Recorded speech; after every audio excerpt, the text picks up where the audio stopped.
Been going wrong. Hi, Jean. How are you? Oh, sorry, I couldn't get back to the other day, but thank Don't you. worry about it. Thank you. I see that. At least I can sit here and eat my dinner Hello, and can nobody anybody hear see me?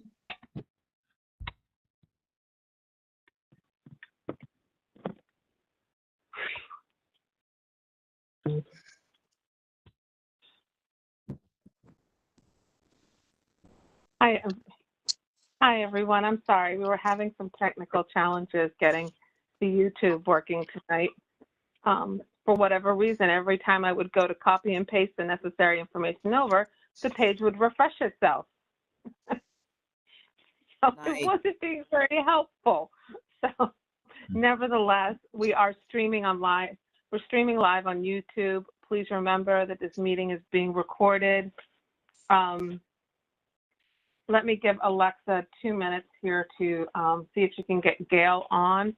So if you guys don't mind being just a little patient while we try to work that through, I'd appreciate it. Not at all. You're welcome. Thank you all so much.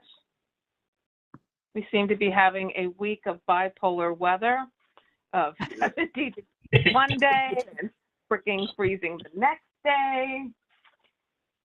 Heather, it's Yes, Christine. Christine. You just have to make your co-host.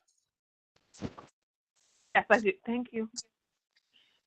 Folks, this is evidence that this board would simply not function without Christine and Barbara and Marie, everyone in that office. We just would completely be stuck in the mud doing nothing. Okay, so let me go ahead and do that. Thank you so much. Really moving bits and pieces. Okay.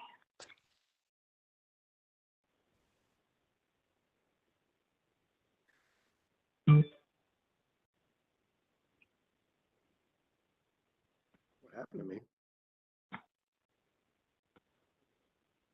That's a mystery for the ages. Still trying to figure it out.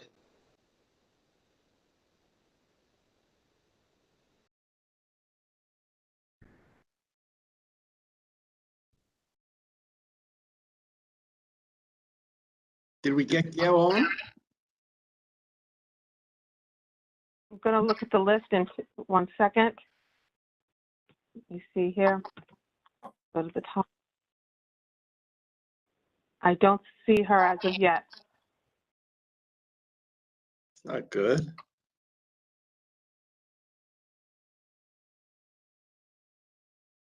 Or you could do it by telephone if you have to. I'm going to check the attendees list just to see if maybe she's come in there and I could promote her if need be. Okay, Heather, since you can hear me, you know I'm at the meeting. So even though you can't see I me. do. I Yeah. can see you just fine. I don't know why I don't see me. We see you, Gene. Oh, you do? Yeah. Okay, I hope I look good. Gorgeous, always. Quick question, everyone. I'm one of the architects presenting. Did I get into the right? Should I be onto the panelist part, or should I get out and come in on the other part? No, you're fine. Just stay put. Okay. We're not up to speed with you. When we're done with that okay. portion of the meeting, we'll go ahead and put you, but you're fine for now. Okay, good. great. I saw some familiar faces. Thanks. Okay, you're welcome, Anthony. Thanks for being here tonight. Okay. I see Gail. All Yeah. right. It took me a while, but I'm here my last meeting. Hi, everyone. Hi, Gail. Hi, Gail. Gail. I'm Gail. excited to see Hi, everyone. Gail. I thought I wasn't going to be able to get in, so I thank Alexa for calling me. No, and that's quite the background. I'm kind of loving it. Yeah. That's okay. I could leave it. I don't have to. I shouldn't take it off. No, leave Very it. 70s. Leave it. I like it. Uh-oh. I like it too. Yeah, I lost me, so. I don't need to take my LSD. Very funny, Mark. Very funny. But he's right. You could just, like, hallucinate from the colors. Hi, Gail. Hi. Alexa, thank you so much. Thank you, Alexa. Good evening, All everyone. right. Can everyone see me? Yeah. All right, Hi. good. I tried logging on early and it kept saying the meeting hadn't started yet, and then the next thing you know, it's after 7 o'clock. So thank you. Yeah, I was having She some said, technical right, challenges she said. from streaming, so maybe that was the issue, but thank you for persisting, Latrice. And thank you, Alexa, for continued tech support. We appreciate you. I want to go ahead and get started this evening. Again, as a reminder, this meeting is being recorded, and also we are living on YouTube. And just wanted to first welcome everybody to the March meeting of Queens Community Board 6. As a reminder, this meeting is as I said, being recorded. Before we get down to the business at hand tonight, I would like to take a moment of silence and recognition of the plight of the Ukrainian people as they are fighting for their nation and saying goodbye to families and loved ones fleeing their country. So if we could just take a moment to just reflect, be mindful. If in your religion you pray, if you send good vibes, we'll have to take 60 seconds to do that. So if we could, thank you.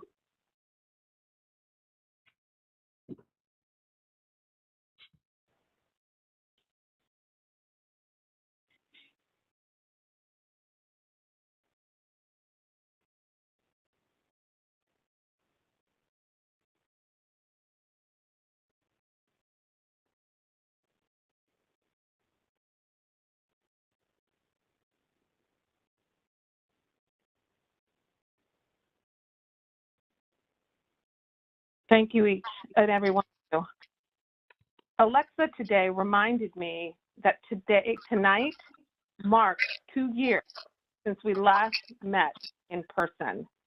And it is truly unbelievable. All that we've accomplished, all that we've done despite every single challenge. And we couldn't have done that without Alexa's leadership and the leadership of the previous executive committee and the wonderful staff and district manager that we have at Community Board 6. But it is amazing to think that it's been 2 years since then. I want to start the meeting as we always do with public comment. We will start with our public forum. As always, individual speakers will have 3 minutes to speak, and organization representatives will have 5 minutes. Tonight, we have 2 public comments. The first is a letter, which I will read. Mark will be timing tonight, and Mark, when he times, will give people a 30-second warning and then let you know when there is time. And then we have 1 individual that will get promoted to speak. So I'm going to read this that came into the office. Drivers on Austin Street are reckless and out of control. In December, I was walking on the sidewalk with my 9-year-old son, and we were almost hit by a driver while on the sidewalk. The driver of the car, which his license plate indicates that they've had plenty of local tickets, decided to do a sudden U-turn in the middle of the block. Their vehicle was too large to make the turn, so they drove up onto the curb and the sidewalk. They were literally a foot away from us when they saw us and suddenly hit their brakes. This is not an isolated event. Walking on Austin Street the other day as I squeezed single file past bags of garbage on an already too narrow sidewalk, I saw numerous other drivers making mid-block U-turns, with one driver even inexplicably speeding up to make the U-turn. That's in addition to the other terrible driver behavior on Austin Street. Things like aggressive acceleration and honking, not yielding to pedestrians, illegal parking, etc. This is not something that police enforcement could fix, as not only do the police themselves behave illegally in their cars, just look at the police cars parked on a sidewalk outside of the 112 precinct, but there would also simply never be enough police to catch all the reckless behavior.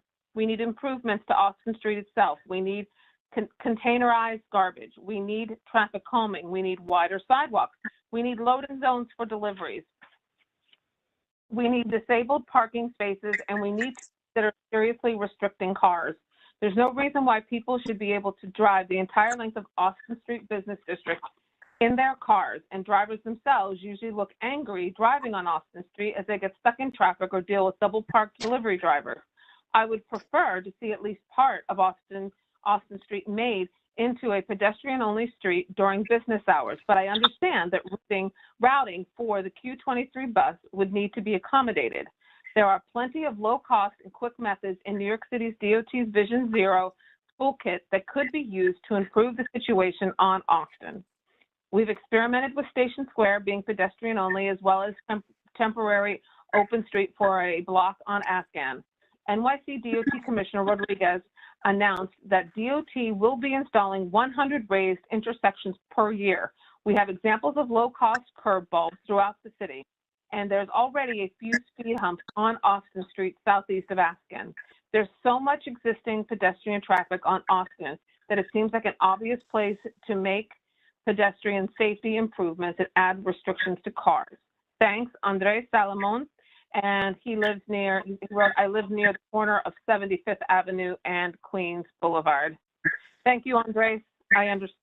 We appreciate your comments, and we will be responding back to you in a week's time. Thank you so much for your comments this evening. Next, we have public speaker. Mark, was he promoted? Our next speaker? Let me see if I can Yes, find he's already a panelist. I promoted him.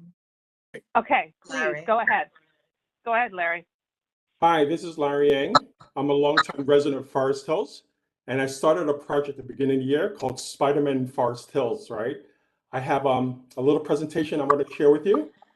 Let me see. Can you see my screen? How do I share screen? I just hit the share button.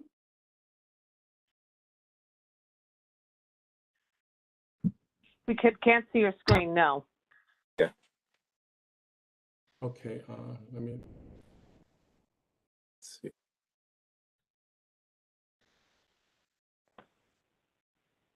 For some reason, it's not letting me share my screen. Is there something I'm doing? It says system preferences. The contact host present. Is something technical there? There should be an icon like in a bubble with a square and an up arrow on the bottom of your screen if you look down past the people boxes. Down at the people boxes? Yeah, down below the people boxes, there should be several bubbles. One is for your microphone, one's for your camera, and then one is for presenting. It's like a square with an upward arrow. If you click on that, that should take you to the next. Yeah, I hit that, right? But for some reason, it's not letting me do that. It might be a setting on his computer that, like a privacy setting on his end, seems like. Okay, well, why don't I just talk through the process? It doesn't let me, just let me try this one more second, right? Sure.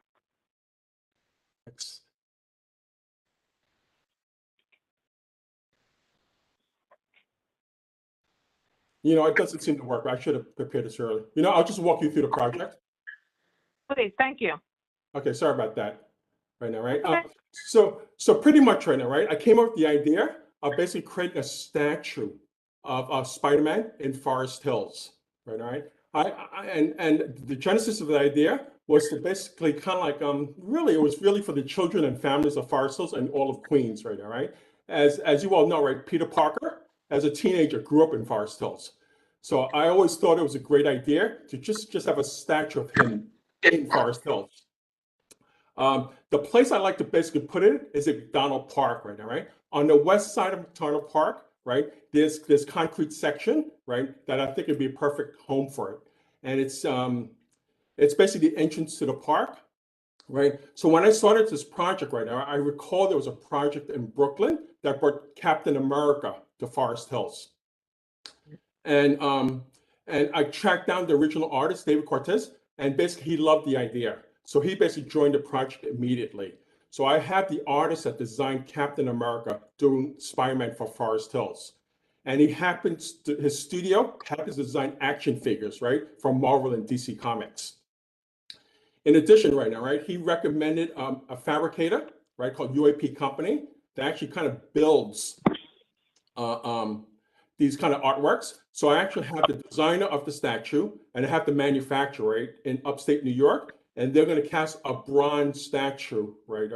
And it's going to take them 4 to 6 months time, right? So pretty much I have the location, I have the designer, I have the building with the statue. So what I'm kind of focused on is basic approvals to get the site approved. So I'm talking to the Parks Department currently, and they recommended I do a proposal to do what they call temporary artwork, right? Installations, right? So the artwork would last for about a year's time, and I'm going through that process right now. So I anticipate that's going to take a couple of months' time, right? But that's kind of where I stand with the project. Are there any other questions?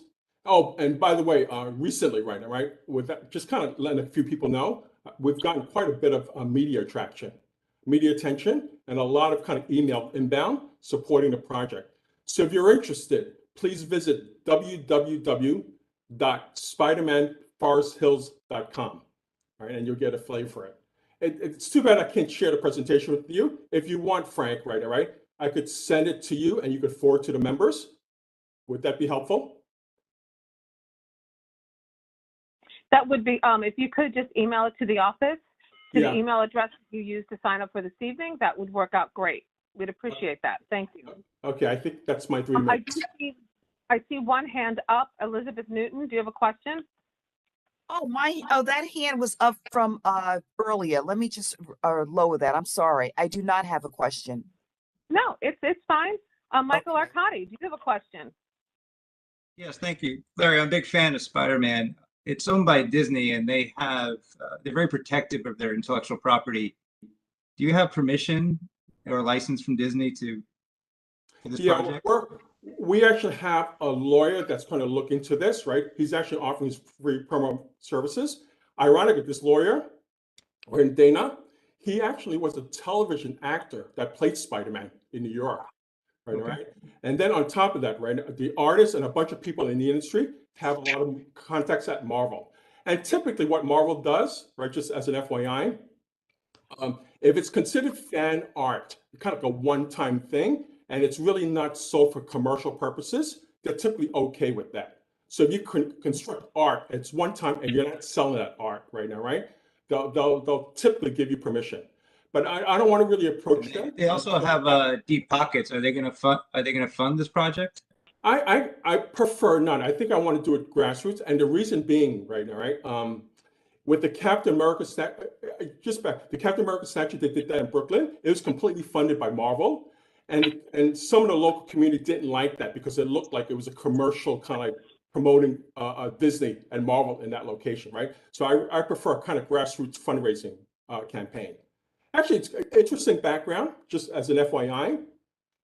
Who dedicated that statue in Prospect Park for Captain America was Eric Adams. He was then borough president, right? And he was basically all about law and order. So what better way to represent, protecting New York City than Captain America? So Queens has our own superhero, right? Spider-Man, right? Which is really what I'm trying to build here. Any other questions? Thank you so much. I really appreciate it. Trust me, in my house, you'll be wildly popular. I don't know I literally have children that read the Marvel Encyclopedia for fun. So thank you so much for being here tonight. Thank you so very much. We're going to be meeting with you in the next few days, myself and the district manager. We look forward to asking you some questions and learning a bit more about the project. So thank you so much for being here this evening. Thank you much for your time. Take care. Bye-bye. You're very welcome. Okay, I want to move into the minutes portion of the meeting. The minutes were distributed to the board. Want to see if there are any changes, concerns, or if we can go ahead and adopt the minutes as written. Second. Well, there's got to be a first before a second. I didn't hear a first. Sorry. That's okay. Do you want a first? Yeah, first. I'll second Howard's first. Thank you. Okay. Thank you so very much. Okay, now we're going to move on into the chair's report for this evening. I'm going to move kind of quickly through this tonight. First of all, just wanted to let you all know that to all the budget work that we did, the budget priority work we did last year, we did get our response from the Office of, from the OMB. And basically, we submitted 46 priorities, and the responses from the agency were all kinds of creative ways to say no or maybe next time. We got a lot of like agencies will try, talk to the MTA, talk to the borough commissioner, insufficient funds, approval depends, will try, unable to prioritize, and not recommended. So that one was pretty darn clear. So we're doing some work on advocating for some of these. We've had discussions already with our city council member, Lynn Schulman, which were productive. Frank, also district manager Frank Lucio this week, spoke at the borough board meeting to talk to our #1 priority for sewers, did a really great job at emphasizing how important it is that that priority be prioritized and funded and not just studied over and over and over again. He drew on his experience himself from what he went through living out to where Sandy really kind of whipped our borough. So that was really great to hear. And we're going to continue to advocate where appropriate to continue to amplify these issues. We are going to be filing a response. Frank has been working on that. The executive committee and the chairs have also been sort of reviewing the priorities and responding to us. So we are moving forward on that. So that's basically the business portion of my chair's report. Now here comes the fun part of my chair's report. Tonight, we have the absolute pleasure of honoring and thanking Gail for everything that she has done and meant to this board, to this community, to the movements that she has put her hands to work on. And so tonight we have a few folks who would like to say a few things. And first, I'd like to have Pat Morgan say just a little bit about Gail so that those of us who have been new to the board and have only known her as Gail Gordon, fabulous first vice president, it would be good to know a little bit more about Gail because there is just a lot to know about her. So Pat, the floor is yours for 2 minutes. Thank you. Hi there, everybody. Hi, Gail. I think I've known Gail longer than anybody else on this board. In fact, I knew her when I was an infant. We're cousins. And Gail's volunteer work really took off when me and my brother were going to college together back in the 70s in an organization that was the Reformed Democratic Club of Central Queens. And they worked on the McGovern campaign. They helped to re-elect council member Arthur Katzman and also Fran Bennick to state committee and a few other people. We also worked to distribute literature on behalf of the Equal Rights Amendment in 1975. Gail also served the community, Queens County, and our community for a number of years in different capacities, working at Queens Community House. She was the board chair at AIDS Center of Queens County, ACQC, for over 20 years, as a volunteer there for 24 years. She worked with the AIDS Health Foundation. She was a volunteer and still is a volunteer on the 112 Precinct Council. And for those of you who never got to work with her, you really missed working with a really great individual, a great family member and a great friend. And most important, we're here to honor her 40 years worth of work as a member of the Community Board 6. And most important, I just want to say, Gail, you're a hell of a good cousin and a hell of a good friend. And this community would not be as well as it is if it wasn't for the work you have done in so many different capacities over the last 50 plus years. Thank you so much. Thank you so much. I'm remuting myself, but thank you very much. I don't want to cry. So. Well, we'll work on that. Next is DA Katz. Hi, everyone. Can you hear me? Yes. Hi, Gail. Linda, how are you? I love the stars behind you. What is that, astronomy or whatever that is? I don't know. It just was colorful. So, Well, hello, everybody, and thank you for having me tonight. And Heather, congratulations. We haven't spoken, I think, since you became the chair. Hi, Frank Galuccio, great district manager. But if you ever want me to come back and do some substance, I'm happy to do that because I love talking about what we're doing at the DA's office, trying to keep a steady hand during amazingly turbulent times. And I think that that is an urgent message to get out there. And so thank you for having me tonight. So I just want to come on and say congratulations to Gail. Congratulations to Gail. You know, so Pat, I am one of those individuals on this call, and I think they're far and few between. I am old enough to remember Arthur Katzman and the Reformed Democratic Club, and I'm young enough to have a 10-year-old. So I sort of bridge that gap, I think, or that I bridge it to today. It has been a long 30 years that I've been in government. I will tell you that I first met Gail at a community board meeting. It had to be about 30 years ago. I don't think she liked me very much at the time. I think that I was this young 28-year-old just beaten the Democratic organization, youngster that came in. And back then, to be in your 20s and be in politics was different. It really just wasn't the norm back then. I think it's becoming a lot more the norm as we get new, young ideas, and I think that's great. But back then it was a little unusual. And I met Gail, and I think I grew on her over the years. I'd like to think I grew on her over the years, and we became very close and very good friends. And that was really because of the community service that Gail did throughout her career. I think we really started to get to know each other with ACQC. ACQC was having a bunch of issues a lot of years ago. I took a particular liking to the organization and tried to help as much as I possibly could. I thought they were doing God's work at a time when there wasn't a lot of people doing God's work.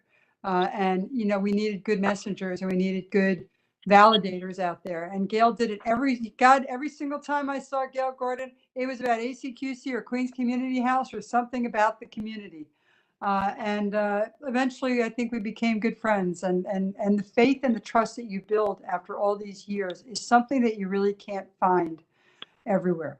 And so Gail, I hope that you don't make the mistake that many people make of working harder once you leave than you do, but I'm not sure you can do that. But it has been an amazing few decades that we've worked together, at least for me.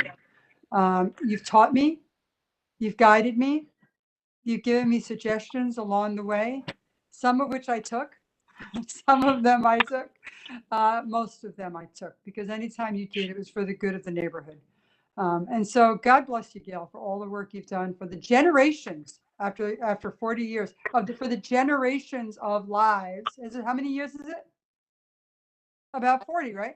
something close to that. I don't know exactly. I think I was told 41, but I don't know. No, You started when you were 10. That's what I was told. Oh, I love that. Thank you. Yes. So, the generations of people that you have changed their lives cannot be counted. And you'll never know the ripple effect that you've had on people's world. So on behalf of all of those people you'll never know, I thank you. We thank you. And I hope only the best for you in the future. And I'll see you soon. You're not getting rid of me that easy. I thank you for everything, because if you didn't pay attention to this, ACQC would not have continued to exist if Melinda didn't step in and help. And thank you so much for. I always liked you. I never didn't like you. I like you more now, but I always liked you. Anyway, look, yeah, it was my pleasure. Thank you, Gail. Thank you so much. Next up is Assemblyman Andy Hevesy. Good evening, Assembly Member. Hi, good evening. Can everybody hear me? Yes? No? Good. Hi, Gail. Hi, Melinda. Hi, Heather. Hi, everybody. Sorry that I'm in the car. I really apologize. I am not going to try to follow up Melinda. That is a tactical, political mistake. I'm not making it. She's a professional. She's great. I'm not doing it. Here's what I have to offer for you, Gail. One, a big emotional hug from me right now, because I miss you. You're the greatest. You're like the heart of this community, or one of the many hearts of this community, and you know it. And I'm going to make you cry and get off really quick. You ready? Sorry. But I got to get off. But I am reporting to you, Gail, that I believe 95% certainty, 90 to 95% certainty, that both houses of the state legislature are about to suggest we invest billions in children. Billions. Then it will be up to the governor, Governor Hochul, if she's the leader I believe she is. We could have a sea change in how we deal with childcare and preventative services and the other stuff that you've been fighting for your whole career. So now it's appropriate for you to cry. I'm going to go make sure that happens, and we'll talk soon, okay? You're the best. Thank you so much. Thank you. Thank you. And then next up is Senator Adabo. Thank you, Chair Heather. Hello, everyone. To District Manager Frank, all members of CB6, thank you very much. Gail, always a pleasure. Tough job to follow. My friends Melinda and Andy have a seat, but again, pleasure working with them. You know, Gail, when you look in the dictionary under the word dedicated, you see your picture. I mean, really, over 40 years. And so certainly, and again, you started when I think it was before I was born, 40 years, but no. And certainly started when gas was only, well, certainly a lot less than it is now. But you know, when you look back at what you've done over the course of 40 years, leaving a legacy like that for CB6, and as new members come on, to hear the stories of, you know, Gail serving for so long on CB6, and again leaving such a legacy, thank you. Really, it's something as elected officials look for those and honor those and acknowledge those that have crossed the line to go from ordinary to extraordinary. Gail, you're certainly an extraordinary member of this board as well as the community. It is an honor, and to bestow upon you, I did a Senate proclamation in your honor, which I will deliver to the CB6 office. But again, it's just a little way of saying thank you on behalf of the New York State Senate. And we need to, you know, clone you somehow, Gail, because we truly try to find people who are as dedicated and concerned about the community as you are. But again, you set an example for other members of CB6, and I want to say thank you to you and all the members of CB6 for your service. I used to be a member of CB10 in the little south of CB6, a member of CB10. Listen, you know, it's long hours. It's mostly volunteer stuff, so we say thank you. But again, to all members of CB6, to Gail, thank you so much for all your service. Really appreciate it. And thank you for the privilege of being your state senator. Thank you. Thank you very much. And when I started, there was a different Adabo around. There was a little heavier than me, whiter hair, a little older. Yes, I know. And thank you. Just so you know, you don't need to clone me, because the people on this board, they're going to do great things for the community. Great to hear. Thank you, Gail. And thank you again. Thank you, Senator. At last, the unforgettable Gail Gordon is leaving us. Calling the whole thing off for some easy living. Gail, you're the top. C'est magnifique. With your husband, Angelo, you will have someone to watch over you. And whatever the future holds for you, remember that all you are and all you've done, as the song says, they can't take that away from me or you. So, lady, be good, and God bless the child that's got its own. Oh my God! Thank you. I am so honored by this, and it's been an honor to be on the board. I'm going to try and do this fast because you have a lot to do. It's been an honor to be on the board. I am thrilled with the people that are now going to keep this community and make this community even better. The board has wonderful membership. You'll still see me. You know, I'm not that easy to get rid of. We know that. And look, here's Angelo for anyone who doesn't know Angelo. Thank you, everybody. But I so appreciate you doing this for me, and I'll cry later, but I don't want to mess up my makeup now. But I really thank you. And the best of luck to all of you, and stay safe. And I'm going to mute myself because I'll just keep rambling. And we have one more, not to be outdone, District Manager Frank Galuscio.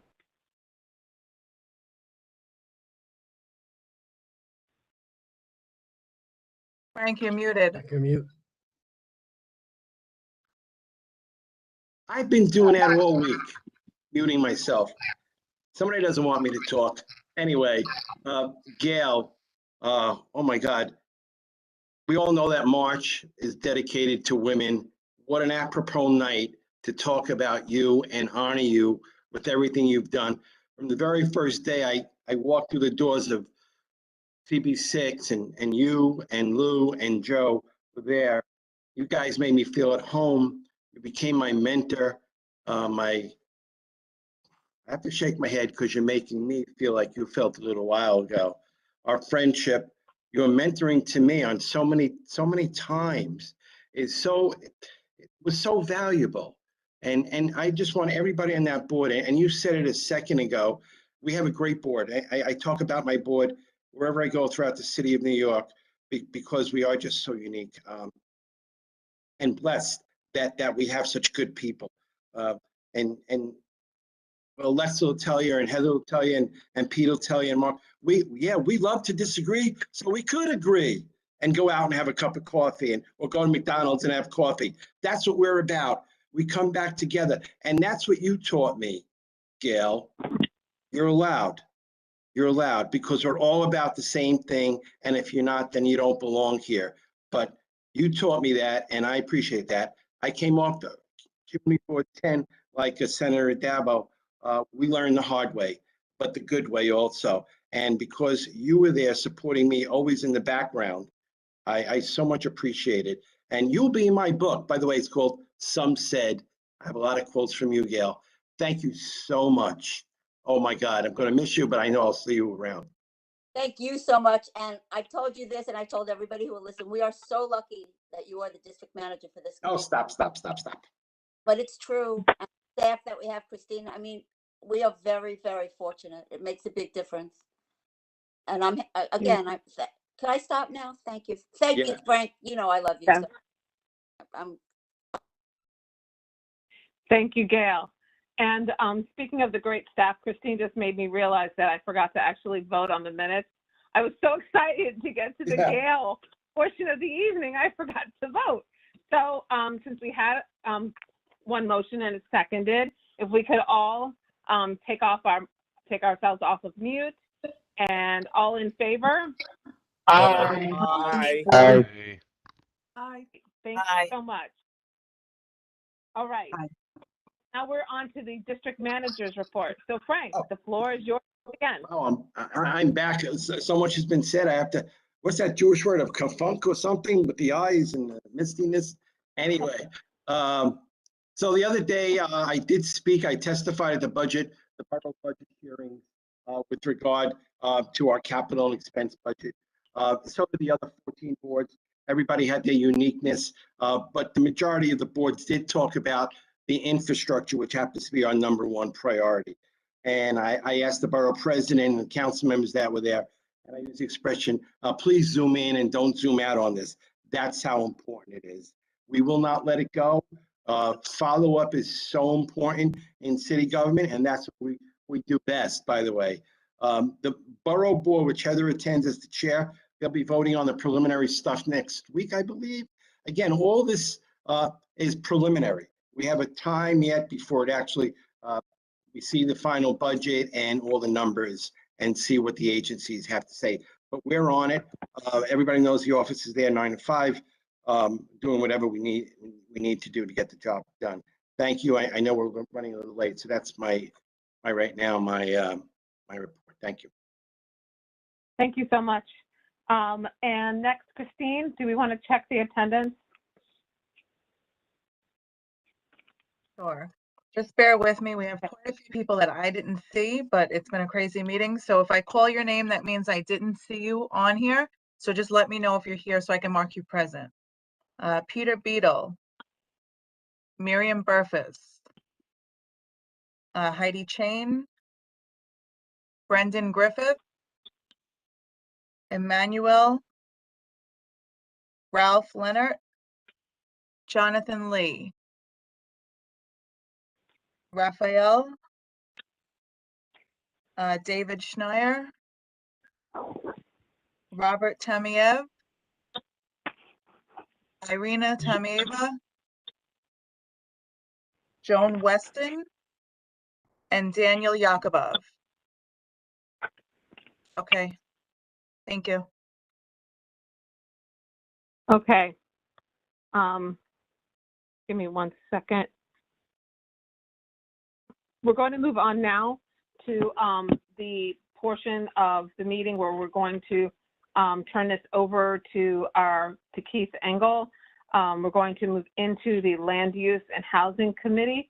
So Keith, I'm going to turn this completely over to you. All right? Okay, sounds great. Thank you, Heather. Thank you. Good evening, everyone. So for the Land Use and Housing Committee report, tonight we're going to hear the presentation of a ULURP application from the development team. This application was presented during the Land Use and Housing Committee meeting this past Thursday, March 3rd, where a public meeting was also held. This application is the Weatherall Street and 67th Avenue rezoning. And I'll just briefly describe the application.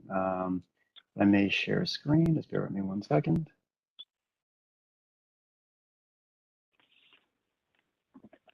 Can everyone see my screen? No.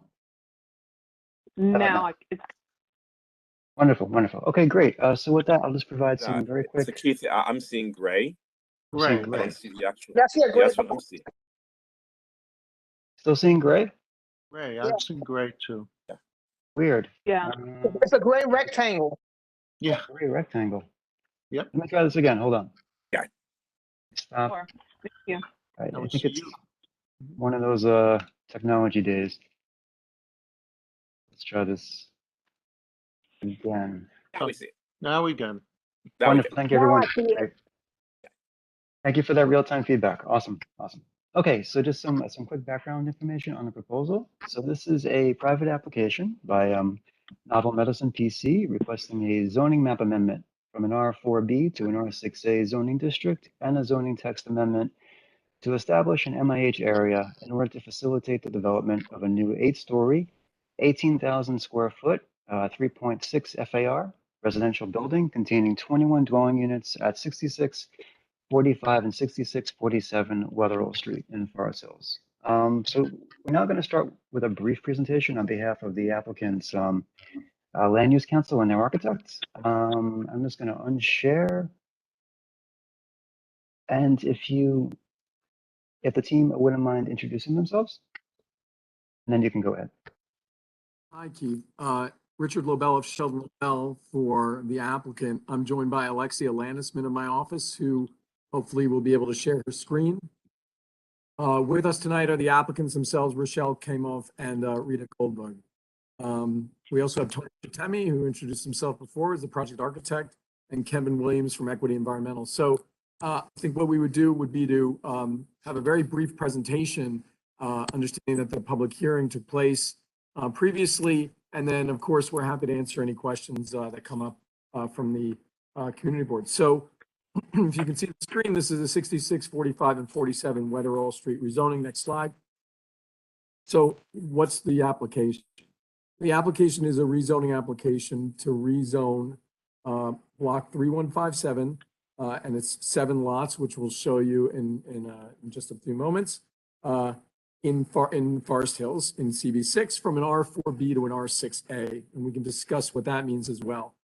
This action would facilitate the redevelopment of 6645 and 6647 Weatherall with a new 8-story, approximately 18,000 square foot building with approximately 21 dwelling units, including 5 permanently affordable units.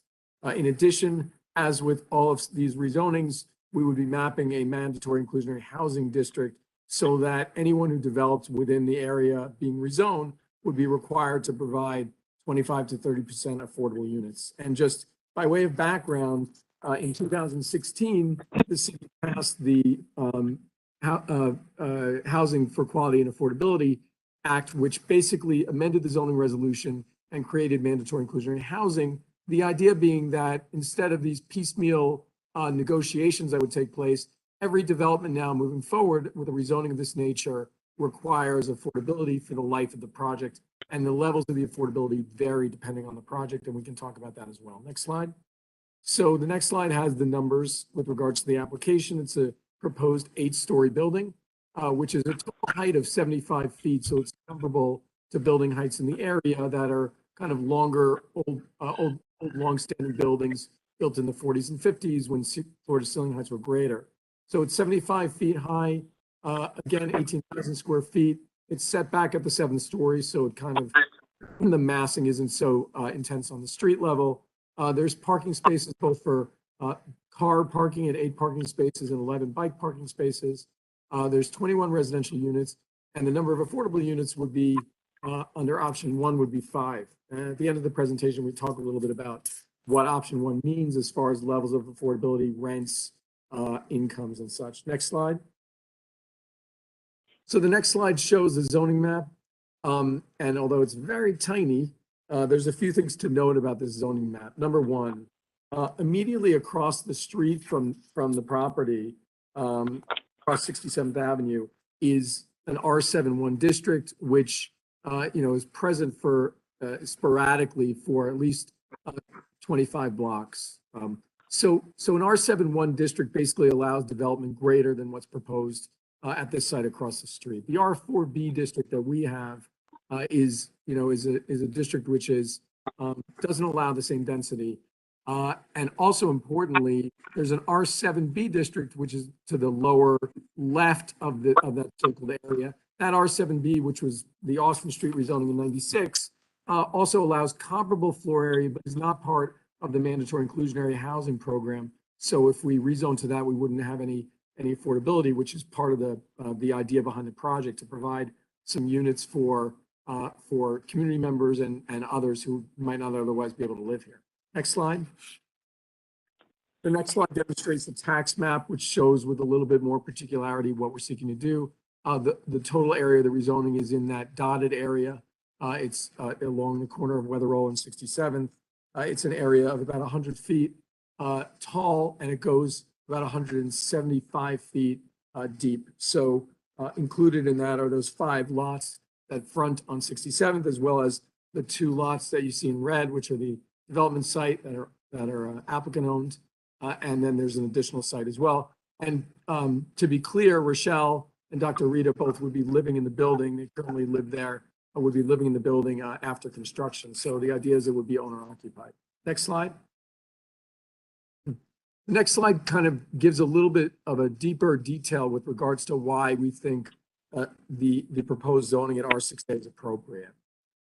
First of all, you see around this property a lot of darker orange, and those are long-standing buildings at 6 stories or greater. So across, as I said, 67th, you have buildings that are 65.5 feet tall.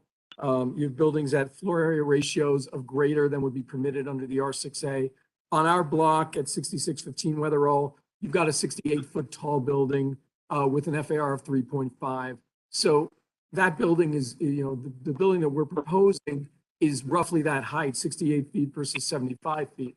Across the street, across Weatherall, of course, you have other 6-story buildings and 13-story buildings at heights of 120 feet. This is not an area where density is unknown.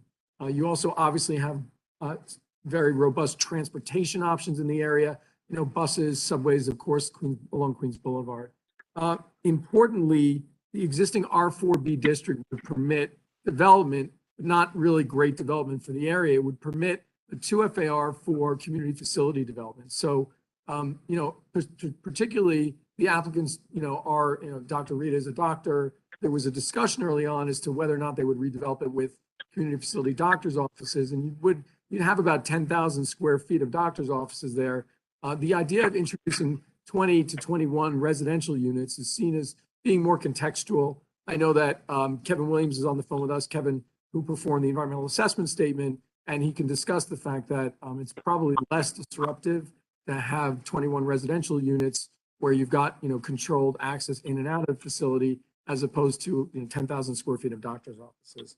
And again, the surrounding area really kind of merits this type of additional building, particularly given the buildings in the immediate area of the property.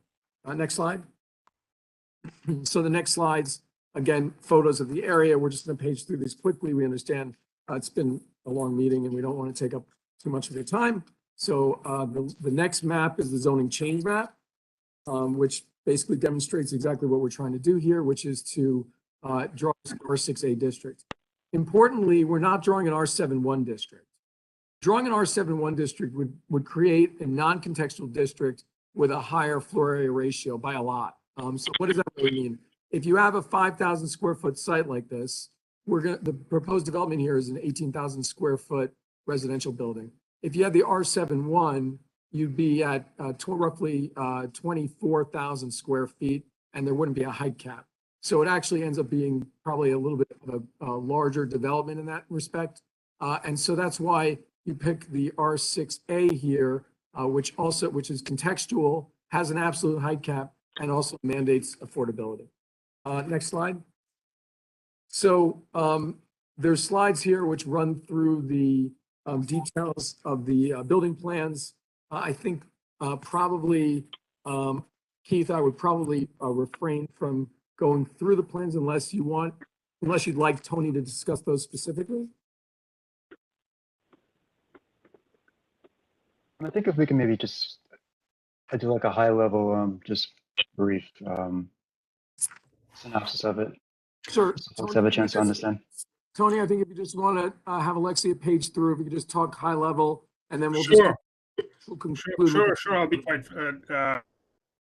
I'll speed through as fast as I can. So at the ground level, it's an 8-story building, as Richard said. There's a setback at the 7th floor, and that has a garden for everyone to use in the building.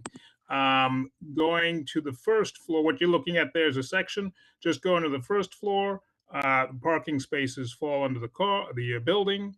And then the main entry, of course, the lobby and the bike storage area.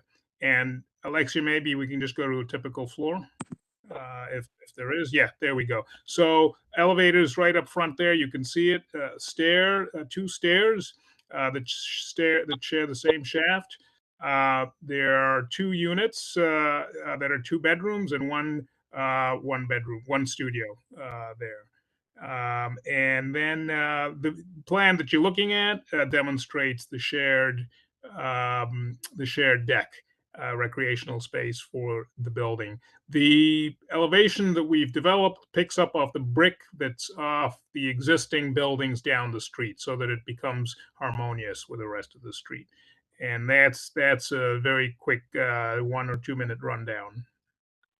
Thank you, Tony. So we're going to finish on these last 2 slides, which is the affordability. And this is really kind of a critical point, which is that the building here at option 1 would create affordable units, 5 affordable units with an average of 60% AMI. So you can see the family incomes for, for 1, 2, and 3 members of the family. Those range from roughly 50,000 to 64,000. Importantly, you also get in option 1, you also get 10% of units at 40% AMI. So you do get to go to deep affordability, which again, for family sizes of 1 through 3 are 33,000 through 42,000 in income.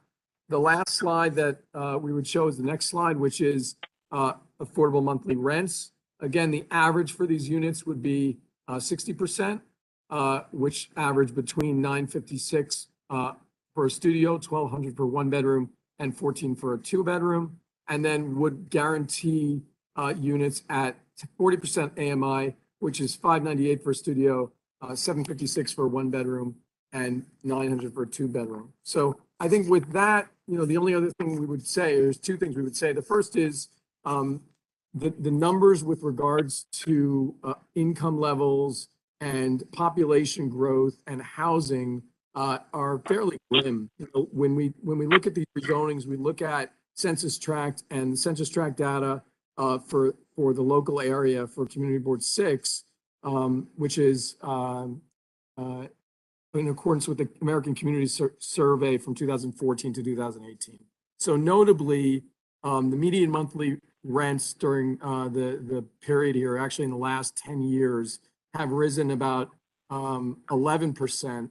And this is primarily a result of the population growing by over 16%, while housing only grew by 4%. So obviously, there's more people coming in, less units become available. That puts a lot of pressure on housing prices. And what this enables us to do is to introduce some units in a controlled way to the area, including units that are affordable, half of which, by the way, which I don't know if I mentioned to the Land Use Committee, will be guaranteed to residents from Community Board 6. So this is an important part of the program. So with that, you know, we're hopeful that the full board can echo the, you know, the support that we received from the land use committee. It was a really wonderful conversation that we did have. We've got the whole team on to answer any questions, and we thank you for your time. That's great. Thank you. Thank you. So before we move on to questions and comments from board members, I just want to discuss how the Land Use and Housing Committee members voted upon the application, and I'll share with you our recommendation. Just gonna share a screen again. Hopefully this works this time. Everyone see?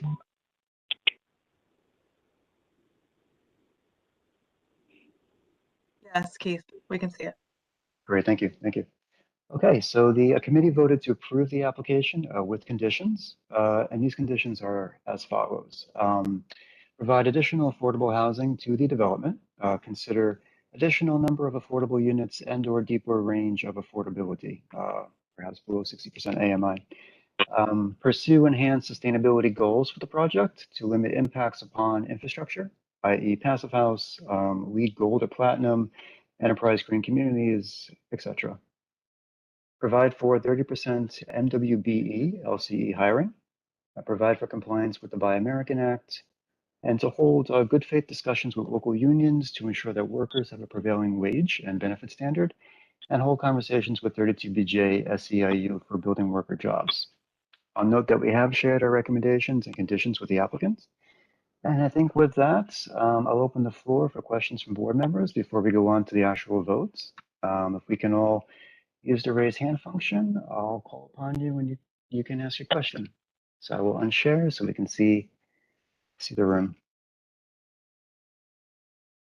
Latrice, yes. Good evening, everyone.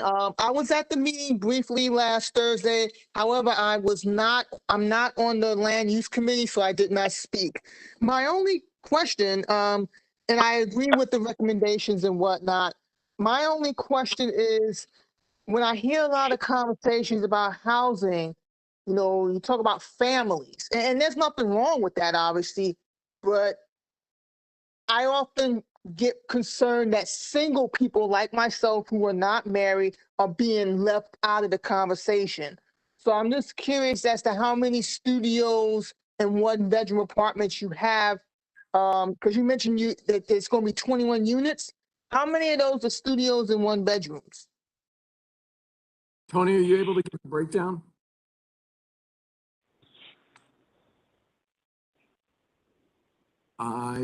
Did we lose? I think you're muted, Tony. No, Tony, you're muted. Okay, gotcha. Sorry, don't know how that happened. I don't recall doing it. So there are 7 one-bedrooms and 14 two-bedrooms. There are not any studios. Okay. So no studio, so it's just 1 and 2 bedrooms. Okay. So 7 one-bedrooms and 14 two-bedrooms. Okay, thank you.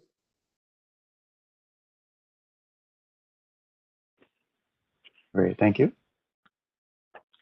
Can I ask one quickly, Keith, can I ask Yes. one question? Yes, Heather. This is the point of clarification. I believe they said that half of the affordable units go to CB6. How do we square that with 5?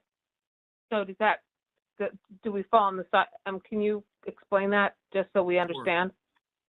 Happy to. So one of the nice things about the MIH program is that the affordable units mirror the breakdown of the units in the building generally. So in an effort to prevent applicants from basically offering only small units, studios and ones to affordable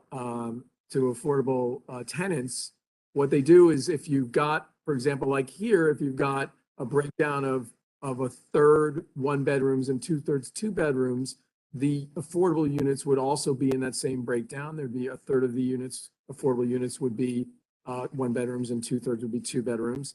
And also those units would be mixed throughout the building.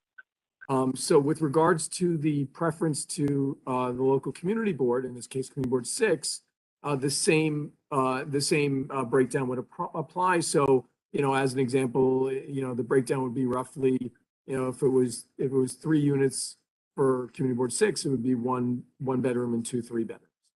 Oh, sorry, 2 2-bedrooms. Thank you. Thank you, and that's a great question. Edwin, I see your hand up. Hi, Keith. Thank you for you and your team and your review and their recommendation. I know you shared it with them in terms of what the conditions are. Is it too soon to ask for their feedback on that, or is that still coming in terms of the conditions and if they have any feedback on those conditions? It's just the first question. The second question I wanted to ask is, can they share how it's being funded? And the reason why I'm asking is that private or bank, because certain projects get held up because of funding, and then you have a hole in the middle of the block or on the corner of the block in this case. Or there's an eyesore in the middle of the project because it needs to get done because of funding. So I'm just curious as to how that's happening as well. Thank you. Sure, absolutely. And Keith, I'm happy to answer the question with regards to the conditions, despite the fact that we haven't had them for that long, but I can talk about the easy ones anyway. Please, yes. That'd be great. Thank you. So, sure. So first of all, with regards to the funding, Rochelle and Dr. Rita that are privately funding this. So they've already talked to 2 lending institutions who are potentially going to lend on the project.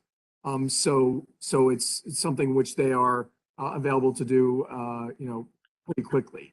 It's not, there's a lot of these projects, particularly affordable housing projects, where you've got 100% affordable housing and where they're funded by HPD, where there's a waiting time of 3 to 5 years for those projects. That's not the case here. They're happy to engage in this project, and it's controlled enough that that they'd be able to do it, privately and pretty quickly. The second thing is with regards to the conditions. I think that Tony Shatemi, our architect, was fairly clear at the Land Use Committee hearing and was discussed with great detail a lot of the sustainability measures, which we're happy to include as part of the project. So I think that there's 5 total conditions from the community board. The MWB and LCE participation at 30%.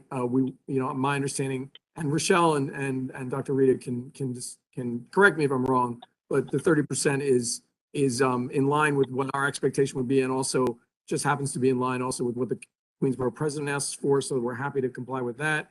The Buy American Act, although I would admit that I'm a novice in that regard, I think it's an excellent suggestion. And so that one I think we're going to comply with, but again, that one would probably bear a little bit of research. The last 2 ones I'll talk about are discussions with local unions. I know that there's already been a discussion with some general contracting firms who would build this. So I'd say that if there's good faith discussions, if that's the request, that we're happy to engage in those discussions. Again, to the extent that we're trying to help Queens businesses and Queens contractors and subcontractors, I think that, Rochelle and I have spoken about it, and we're happy to make that effort. And then the other one is additional MIH and a deeper range. Again, one of the things about option 1 that's great is you do get to 40% AMIs, which is considered to be deep affordability. And I do know that oftentimes what happens is that there's conversations with the council member as this goes to city planning and the council with regards to affordability and whether or not you're able to offer more units. So I'd say right now, we're offering what the requirement is in accordance with MIH regulations. We are happy to do a little bit of a deeper dive, particularly as this becomes more real and it goes through the process to see whether or not we're able to add any units. So I guess on several of these conditions, we're happy to comply. And then with the last 2 I mentioned, we're going to, use good faith to try to discuss those as much as possible.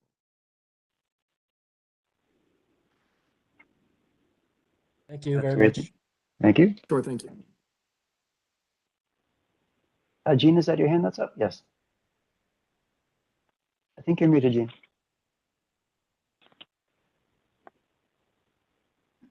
Sorry about that.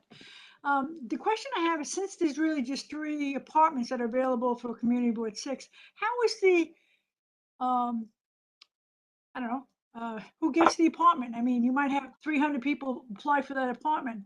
Is it, first come, first serve? Is it, pick the names in a hat and pick one out? What's the evaluation on who gets the apartments?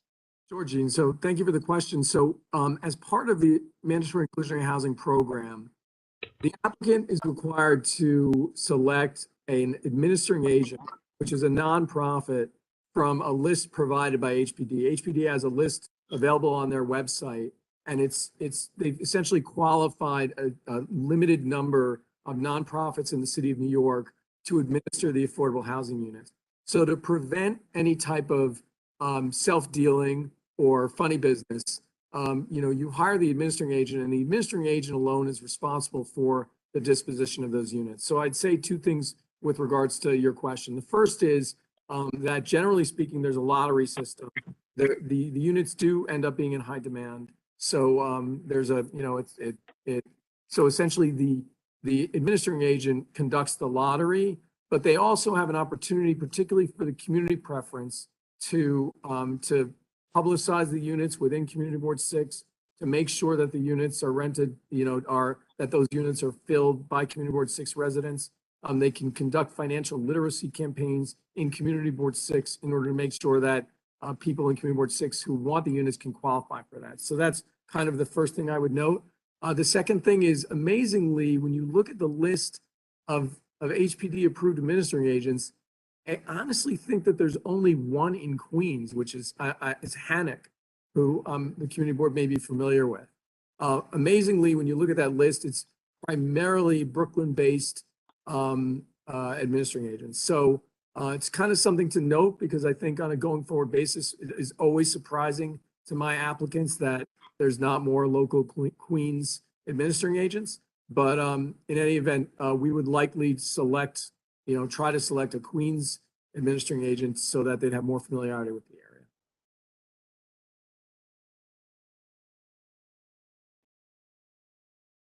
Great, thank you for that response. It's actually helpful to know that there's actually not a lot of local Queens administering agents. It's something for us to take note of, certainly. Yeah, definitely. And it's something where they have to go through an application process. And I think that HPD has kind of shut the list for now. So we definitely need some better representations for Queens community districts. Great. Thank you. So I'm not seeing any other hands. Mr. Chairman, yeah, yes. I was trying to raise my hand. I guess I couldn't find it. I don't know. Are we speaking on the motion now or other questions?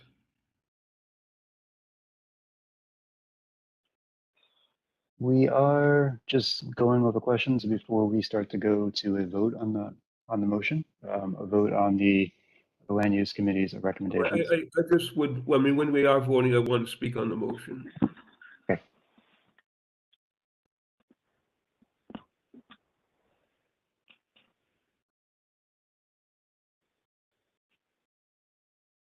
I think Keith is frozen.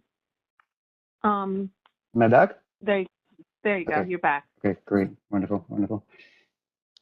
Okay. Shall we move on to a vote then?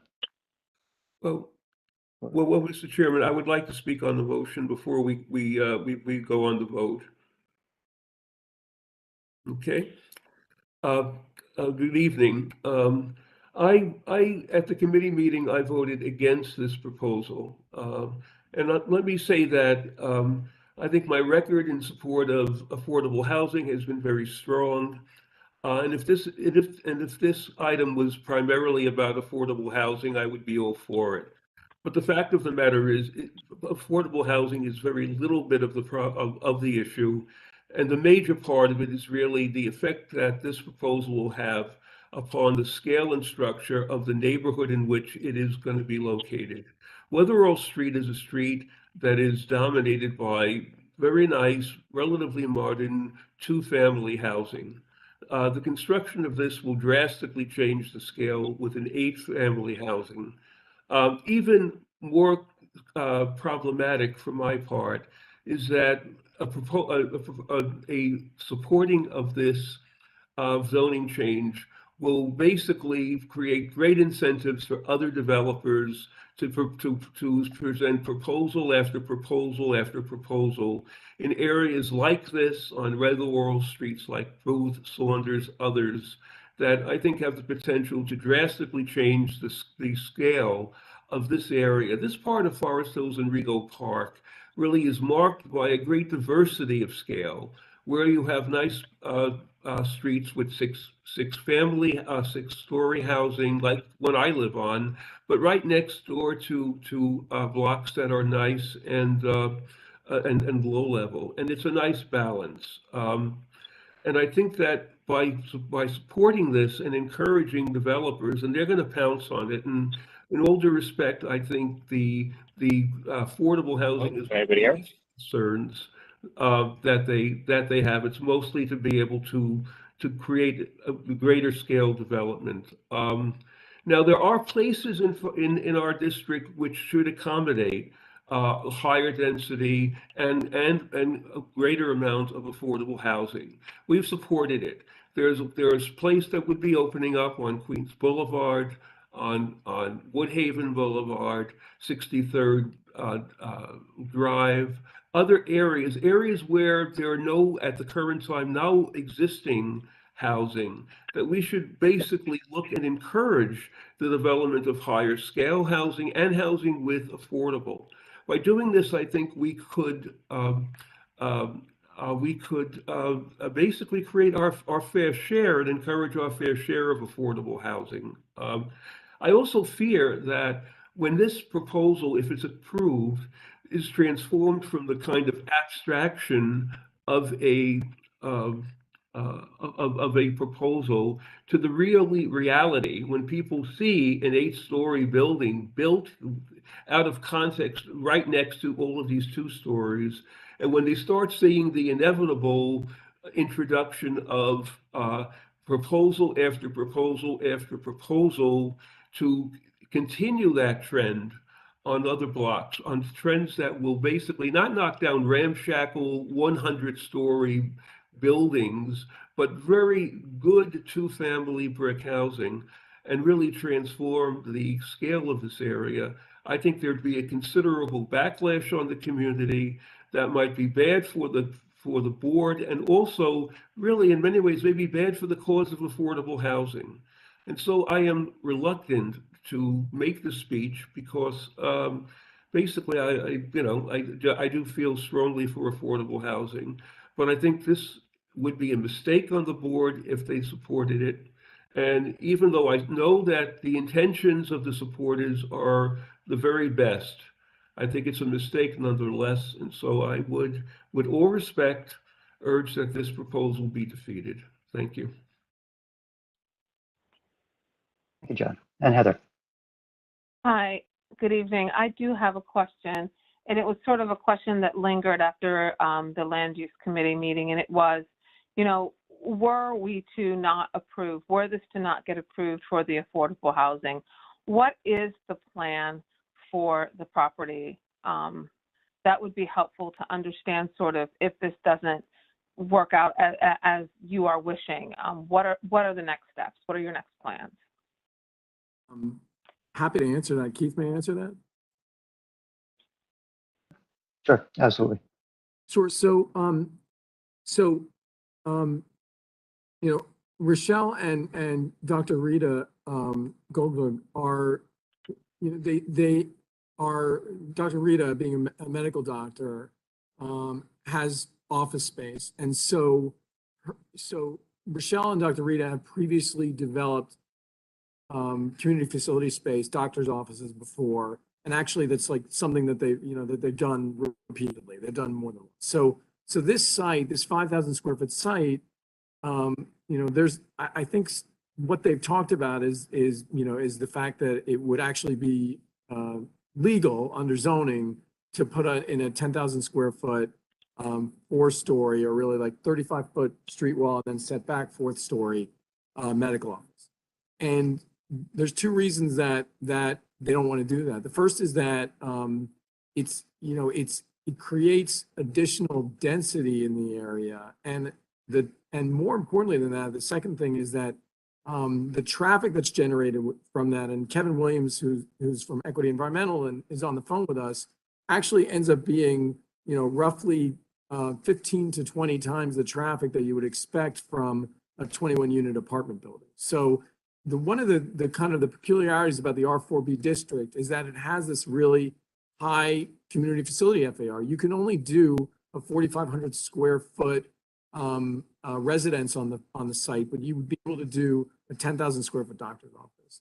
So, I mean, Kevin, can you just talk for 60 seconds about the traffic issue? Sure.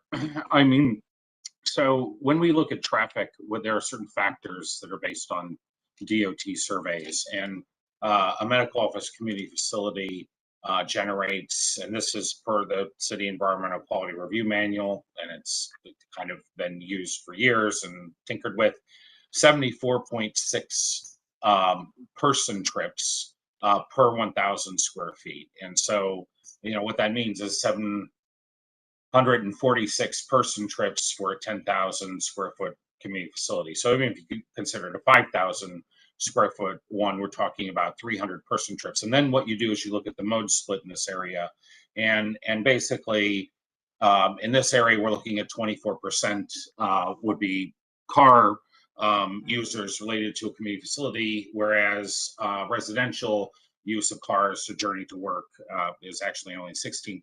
So when you take that 24% of 74.6 by 1,000, each 1,000 square feet, you actually wind up with 82 person trips at the AM for community facility, 16 for residential, midday 9 for residential, 94 for community facility, 14 during the PM, 63 for community facility. And what that imputes to is literally the car generation in the AM for 21 residential units, which is what we analyzed in the environmental assessment, amounts to 2 outbound vehicles, and it amounts to 12 inbound cars and 8 outbound cars for a medical facility. In the midday period, it would amount to 1 outbound car for a residential facility, 14 inbound vehicles, and 9 outbound vehicles for a community facility of 10,000 square feet. So even if you half that,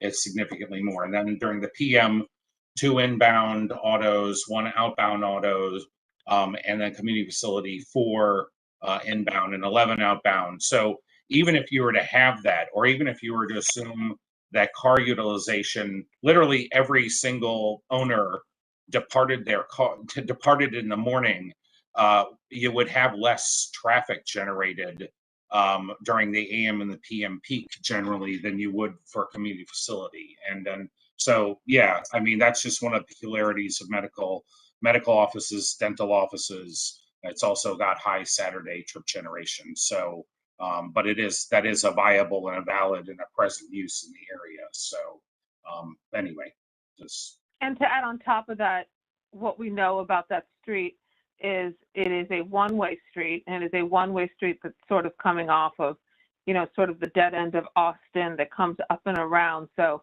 having a one-way street would probably impact that even more so, if I'm correct. Without a doubt. And I did want to note, and even I don't want to speak out of turn, but those that are very familiar with this street, literally 3/4 of the street across from the project is 7 stories. On the block itself, half of the block is 7-story, basically lot line size buildings, and you have this sort of remnant of 4 or 5, 2 and 3-story buildings. So that the context is far more towards the type of density that's being proposed. And when you go behind us, you have basically that single and double family housing district. So I would ask that folks just check out the aerials of the site, because I think they indicate the context, as Mr. LaBelle pointed out.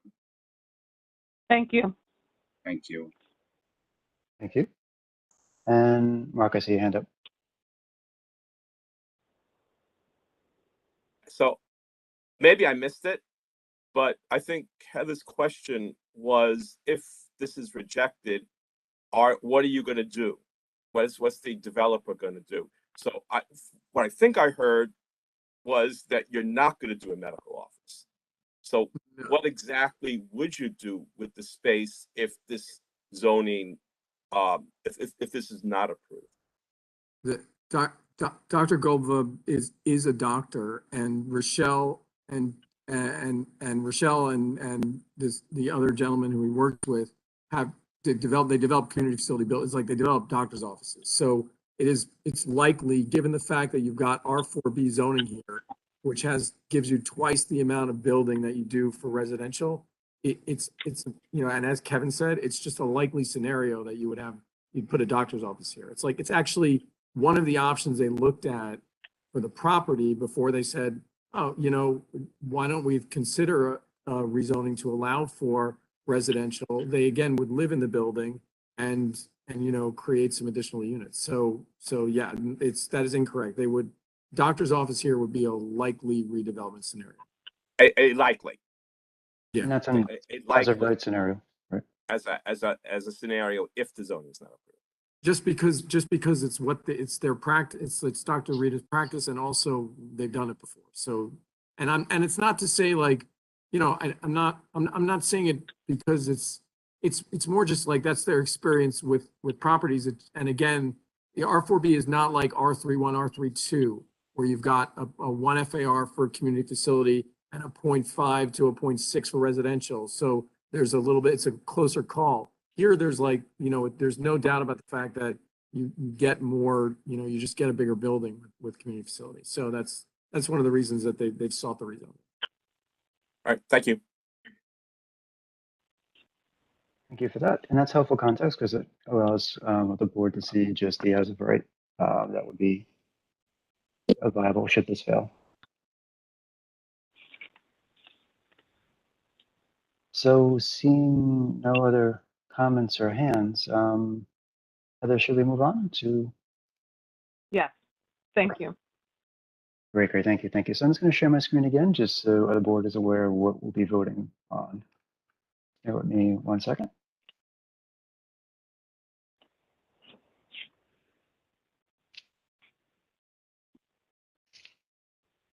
Okay, can everyone see my screen? Yes. Great. And with that, we'll now move on to the full board vote. As a reminder, the committee has recommended to approve this rezoning under the conditions outlined. While we do wish to grant this rezoning, we do want to ensure that the needs of our community are also being met. So when you vote, a yes vote means that you approve this application with the conditions that are outlined. A no vote means that the motion fails, and then we'll have to go on to another recommendation. So with that, I can unshare and. Okay. So let's do what we do well. Let's go ahead and let's vote. Michael Arcadi, Yes. Anicia Ione, Yes. Kavish. No. Okay. Howard, Yes. Sheridan Chu, Yes. Alexander Cohen, Yes. Patrice Davis, Yes. John Darashevsky, No. Alejandro Diaz-Houston, Yes. Keith Engel, I vote yes. Gail Gordon, Yes. Bruce Grossberg, No. Oded, Yes. Meet,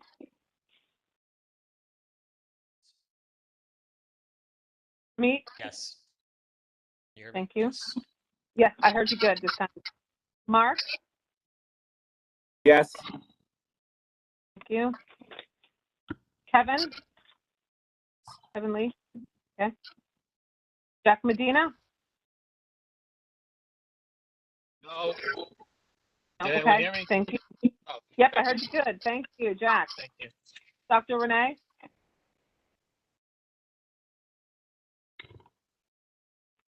Dr. Renee?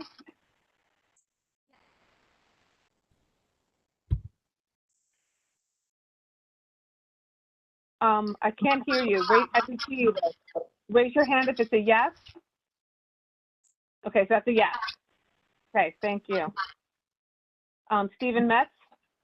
Yes. Thank you. Pat Morgan? No. Elizabeth Newton? Yes. Thank you. Tanya Paget? No. Thank you. Sherry Rolnick? No. Gladys Sandoval? Yes. Herb?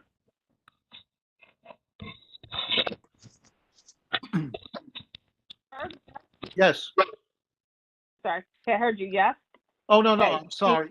I said I'm, Okay, it's actually no. So, okay, got it. No. No for Herb. Yeah. Jean Silva, No. Teresa Simmons, Yes.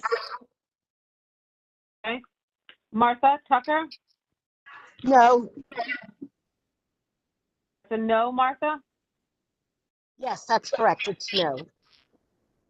Susan Wanderman, No. Alexa Weissman, No. Edwin Wong, Yes. okay, and just in case any of these other folks showed up, Daniel Yakubov, Irina Tamayeva, Robert Tamayev, Raphael Nekhalov, David Schneier, Peter, Miriam, Brendan, Emmanuel, Ralph. And I'm voting yes. So Christine,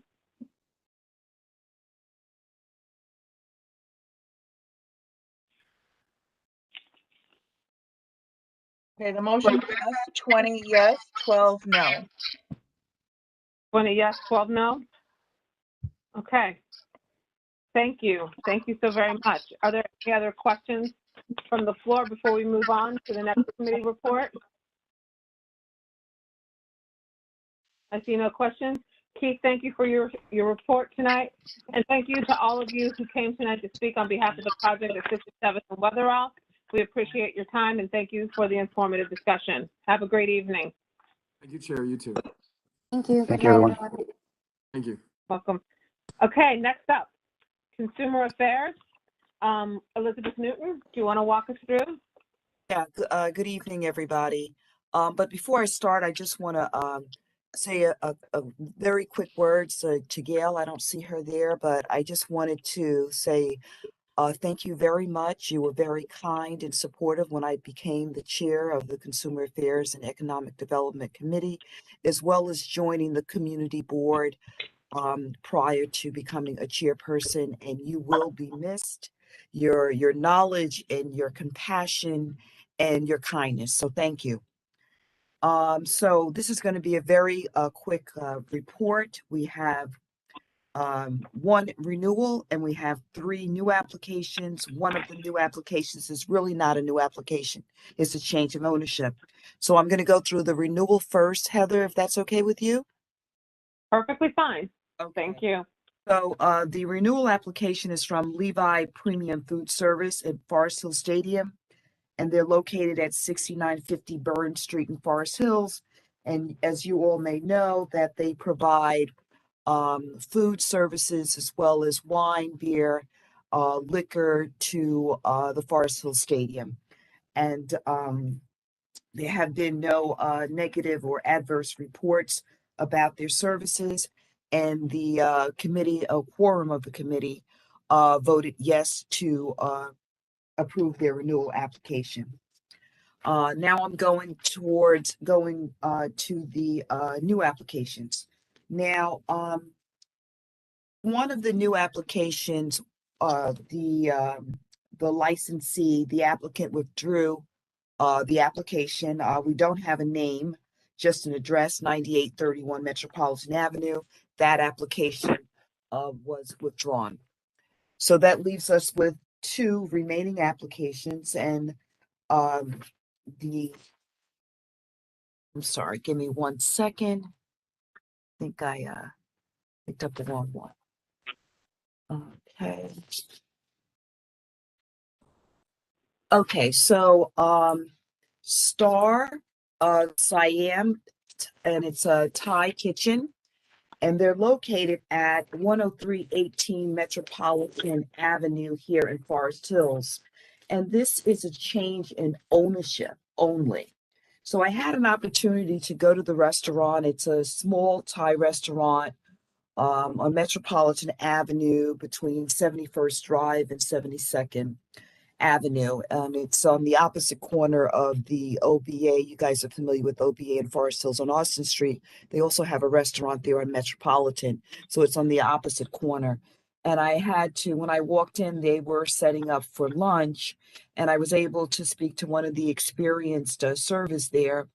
And they were kind of happy about the new ownership because in this person's words, he said that they're just going to follow the footsteps of the previous owner.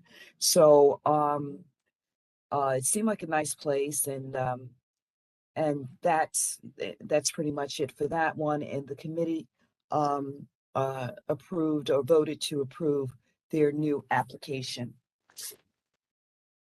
The second one is Springtide Fusion and Bar, and that's located in Rego Park at 9640 Queens Boulevard.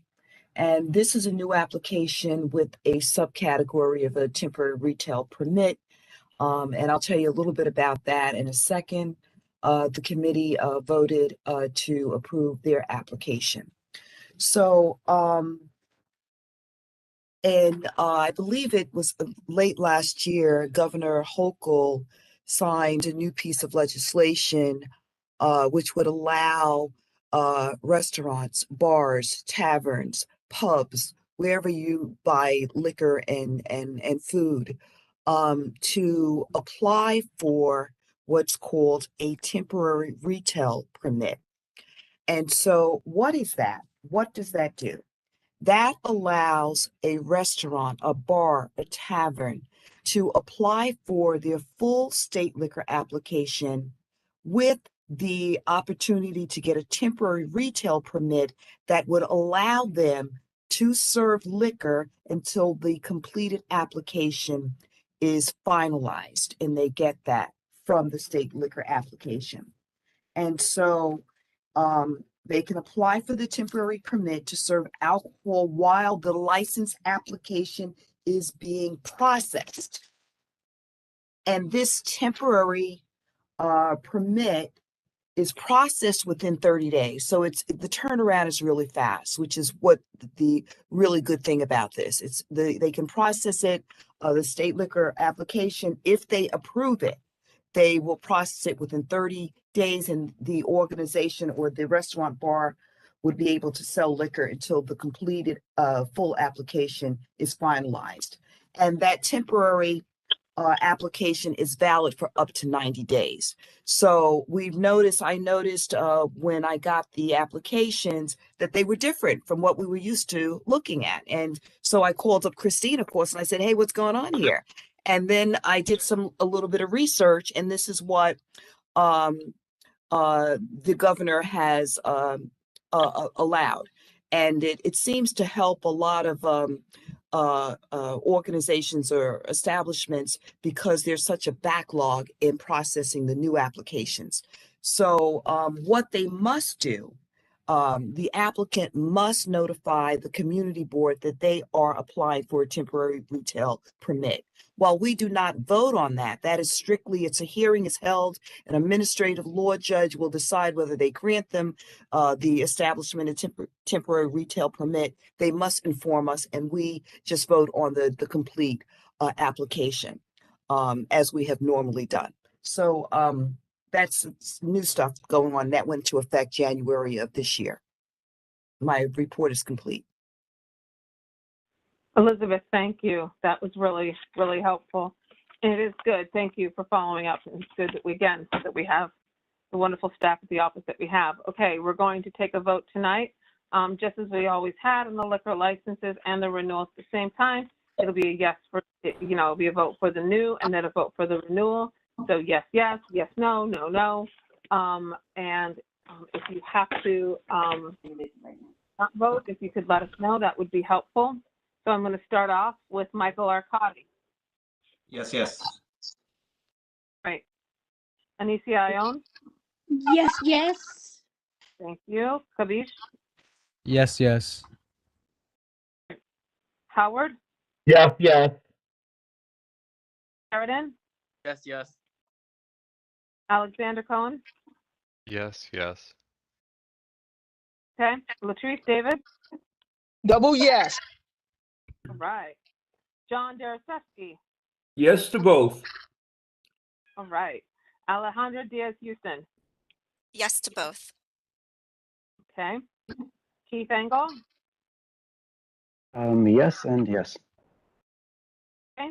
Gail. Yes, yes. Bruce Grossberg. Yes, yes. Dad. Yes and yes. Meet. Yes, yes. Mark Laster. Yes, yes. That's $95. Okay. Yes, yes. That's a lot of money. Now I can register this so that if it breaks, I can get it. Jack Medina, yes, yes.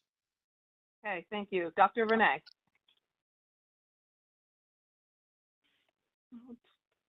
Renee, we're having problems tonight here with you.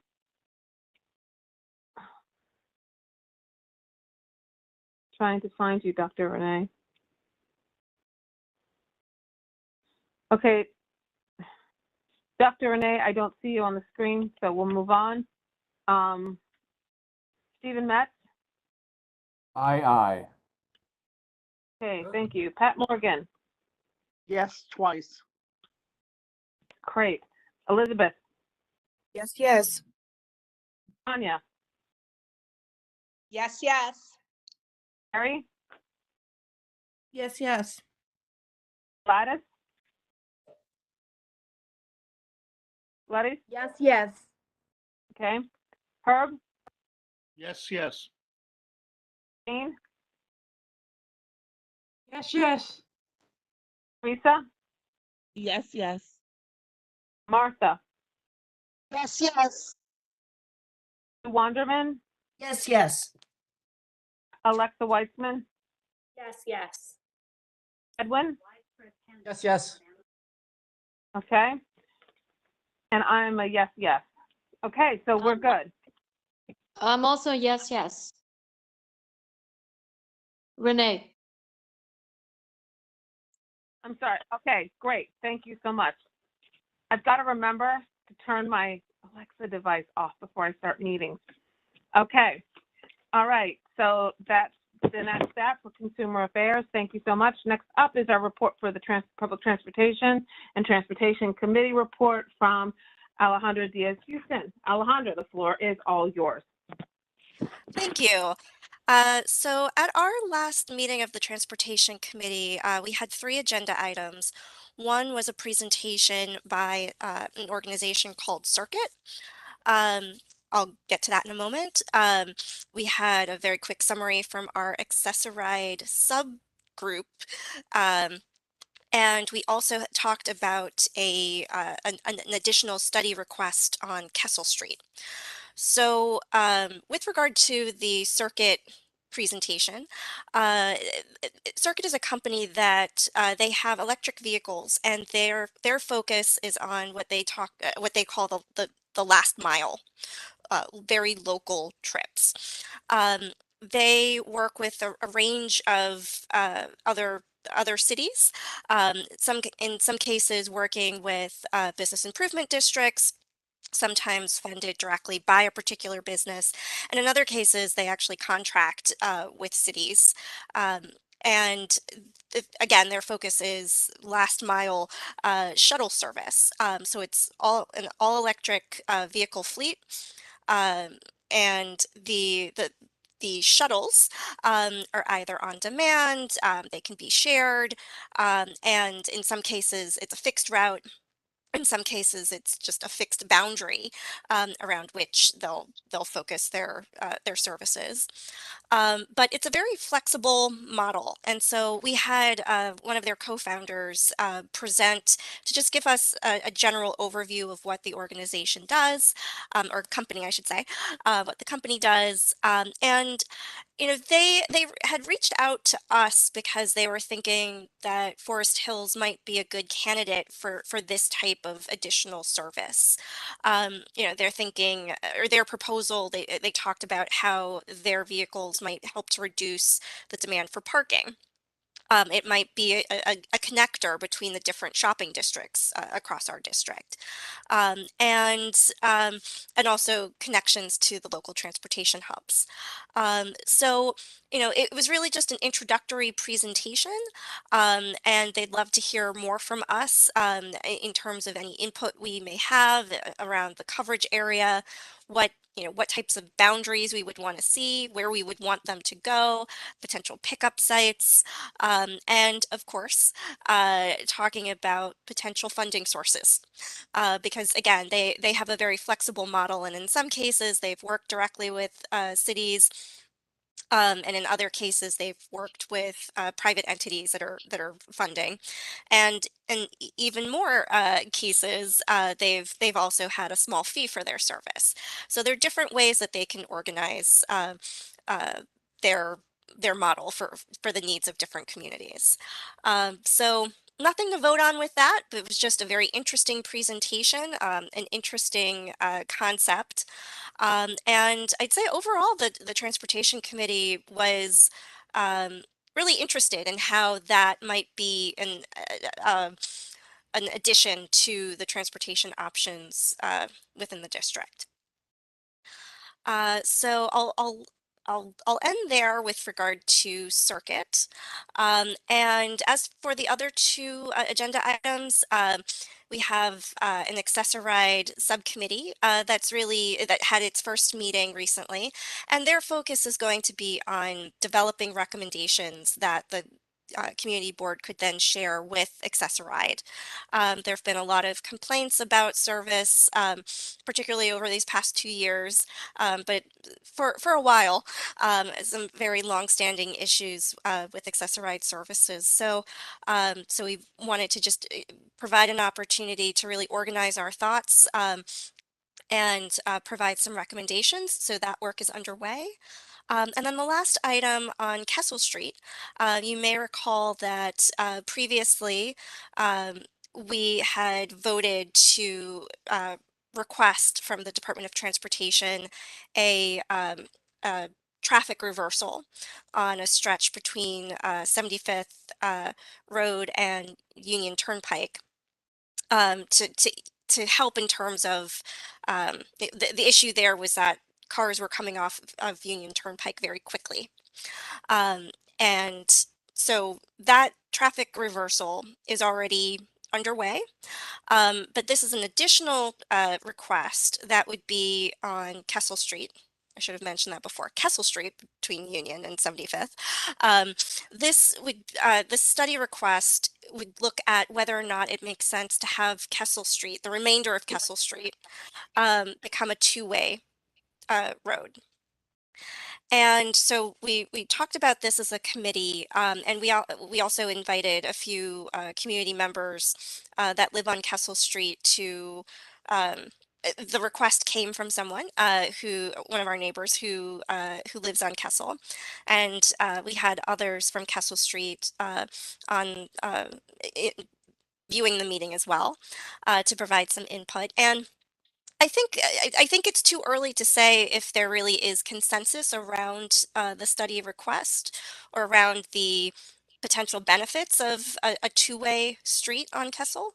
Um, but that being said, the sentiment of the committee was that if there potentially is value, it's worth requesting a study from the Department of Transportation. So the committee did vote on that, and it passed. Um, Frank and Heather, I don't know if we need to have a study request be voted on by the entire board. If so, then I can give a little bit more detail. But at the committee level, we voted to submit that request to DOT. I don't believe, and Frank, you can correct me if I'm wrong, but I don't believe that the board has to take a vote on a request for a study. Am I right in that assertion? Okay. So In that case, Okay. that was everything that we had covered at our last meeting. And our next meeting will be March 24th. Okay.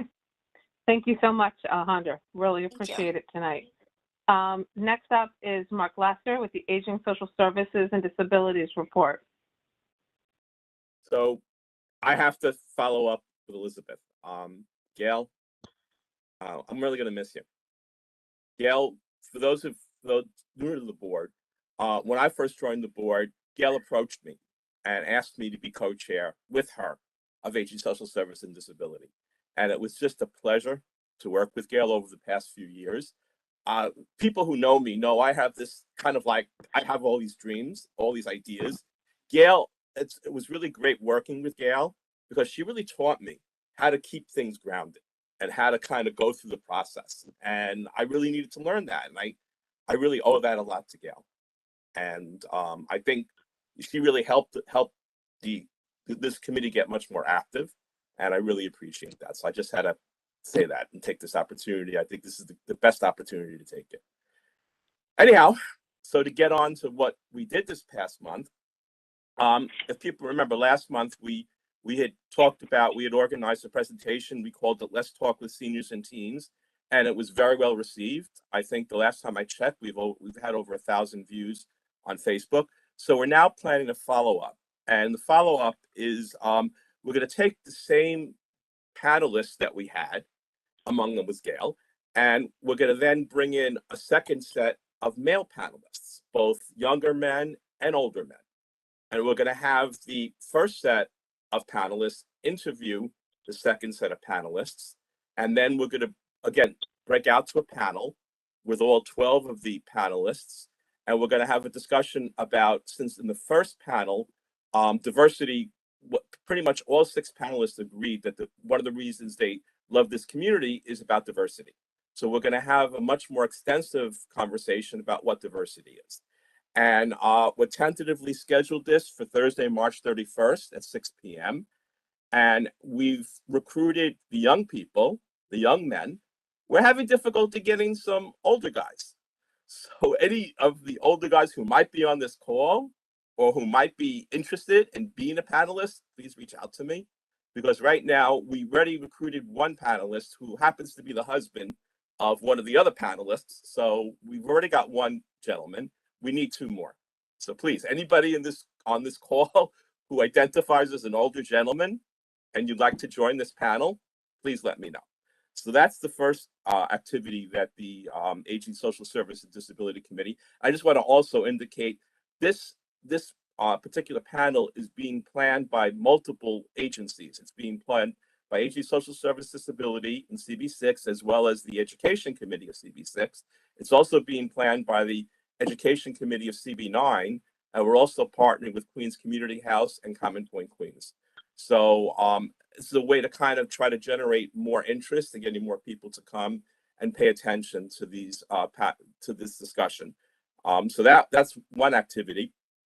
The second thing that we talked about at the meeting was being aware that we have had really great presentations, but we would like to increase attendance. We just had a discussion about how we can possibly increase attendance. And one idea or one thought was, instead of having kind of like disjointed programs, have a theme and tie the presentations to one theme. And the theme that the committee has decided on is wellness. And that all presentations moving forward will be tied to this theme of wellness. And hopefully that will be a way for us to try to generate more people to come to the presentations. Oh, by the way, getting back, let's talk with seniors and teens. Right now, we're planning to stay virtual. Because again, I think the challenges of doing hybrid or whatever. So right now the plans are, unless of course we're told we can't, but right now the plans are to stay virtual. The third thing that the committee is working on is Tanya Pageant, as a member of the committee, is working with Dana Kaufner and David Schneer and Gail. If you want to continue to work with us, we would love to have you on developing a senior resource directory. And the last item that we've been discussing at the committee is we're planning on distributing hard copies of our senior survey.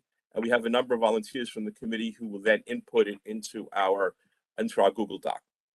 because the feedback we had gotten is there were a lot of seniors who don't have access to tech, and this can be a way to kind of draw their comments about what they, some of their thoughts about our community and services to the elderly in our community. So for the next AG Social Service Committee meeting, which will be on Monday, March 14th at 6:30, we'll actually be hearing a presentation from Common Point Queens CAPE Mental Health Program. And we're planning to hopefully tape that part of it because we think that's going to be valuable information, and then we can put it out to the community once we get a sense of this program. It's a relatively newly funded program, so it's going to be expanding some of the services they have to offer, mental health, substance abuse services that CAPE was offering prior. And does anybody have any questions? I don't see any hands raised, Mark. Thank you so much. That was very thorough. Appreciate that. Next up is Bruce Grossberg, who's going to be providing a report for the Education, Library, and Youth Committee. Bruce, the floor is yours. Thank you, Heather. The committee met on February 28th, and it was a pretty far-ranging meeting. We discussed a lot of things, and I don't have a lot of time to do. I don't want to discuss them all, but I'd like to discuss 3 things in particular. The committee discussed the presentation that Jillian Rudis, the librarian at Mel's, the junior high school on Metropolitan Avenue, gave at last month's February General Community Board meeting. And if you remember, Ms. Rudis showed a video that she made with the students discussing what these junior high school students would like to see in a renovated North Forest Park library. And the students were interested in updated computers and furniture and lighting. The students noted that there was a dedicated area that was not used very much and a lightly used space, and maybe they can make that into a teen room. Now, the current New York City budget allocates approximately $13 million to renovate the North Forest Park Library. Including the design phase, the work on the renovation is scheduled to begin in August 2024. And the renovations will be completed in July 2033, about 11 years to renovate the library. And I want to thank Martha Tucker, who is the community board member who facilitated Ms. Rudis's presentation. And at the February 28th meeting, she led the discussion about next steps, about whether it would be possible to make some of these students' requested changes about furniture and computers and maybe some space, and make it now rather than wait for the library to be completed in 2033, at which time none of these students will be students anymore. And we talked about whether or not you could have another library that's being renovated or torn down. Maybe give the library some equipment, and maybe we could get some furniture for the dedicated space. I don't really know if that's the way things work in this world. I don't know if they wind up doing all these little light, small expense renovations that'll be an excuse for the city to say that we don't need to do the other renovation and tap it back past the 2033 deadline. But we talked about that, and we're trying to stay on top of things, and we also need to make sure that the students and other stakeholders have a voice in how this renovation is done. And once again, I'm not really sure that the library works that way, but we'll continue to fight the good fight. And the second thing we did was the committee reviewed the OMB responses to the capital and expense budget requests made by the committee. Heather and Frank have talked about that in a general way before, and Heather was our former co-chair of this committee, and she was nice enough to sit in on our February 28th meeting, so she has our comments. But the city approved some of our requests and not others. The Regal Park Library is scheduled to be demolished in November 2024 and reopened in November 2026, and the plans remain in place for that. But our request for a temporary library space while the new library is being built was turned down. Funding has been increased for the Beacon after-school programs at Sage Junior High School and for similar programs in our Community District 6, but there's still difficulty in getting more school crossing guards and for getting the schools completely ADA compliant and getting updated security cameras for some of our schools, and we'll continue to work on those issues as well. But the one thing I want to focus on is seems like a rather small request in the scheme of things. we asked the Department of Education to complete the conversion of water fountains in the public schools to water bottle refill stations. And OMB or DOE or whoever replied that it is, quote, unable to prioritize funding for this project request at this time, end quote. That's pretty disappointing because A, the funding was made available prior to the pandemic, so we're just asking them to finish something they'd already started. And B, the pandemic itself has made the parents and the students more reluctant to use the water fountains directly. And the request even before the pandemic came up because of concerns with the quality of the water and the lead content in the existing water pipes. So it might sound like a luxury request is an important issue of student health and safety. So we'll try to keep an eye on that as we go through the process. And finally, I want to thank our citizen member, Ari Feldman. Ari's been monitoring the activities of the CEC, the Community Education Council, and he went to a recent town hall webinar held by the Chancellor, and he's kept us up to date on that. And he made a presentation, and we had a discussion about it.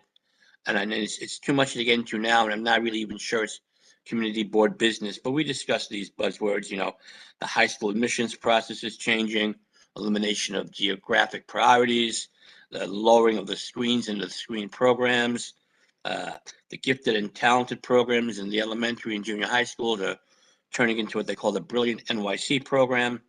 You can find these things in the local papers, and we kicked these around a while. One question we had, not to be unkind, is that when you take all the people affected by all these programs that are being discussed in these meetings, it seems like all the oxygen and all the publicity is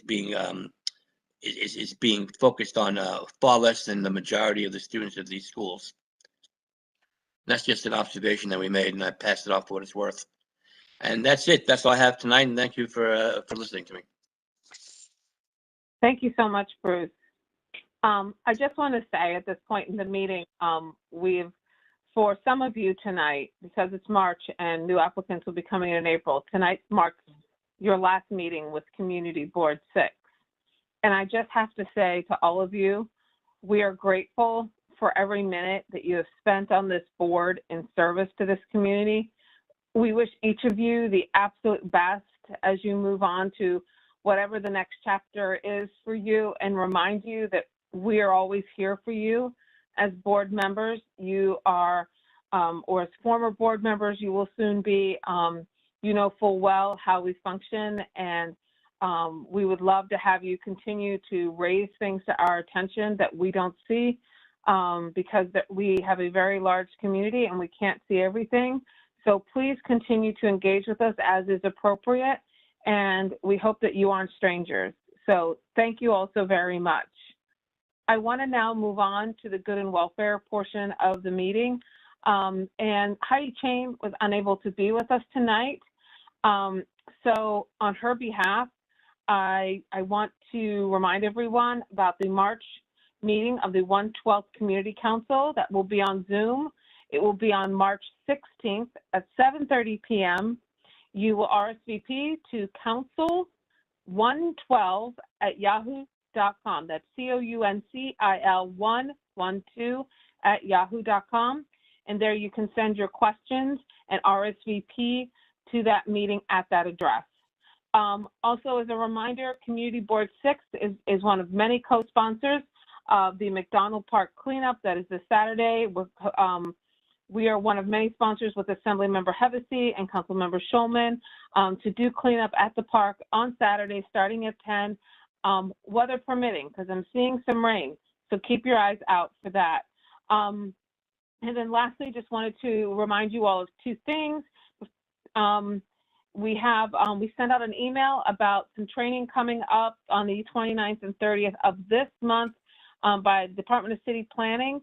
For those of you who feel like you don't know enough about land use, we would definitely recommend these classes. The first class is Zoning 101, and the second class is Zoning 201 and Urban Design.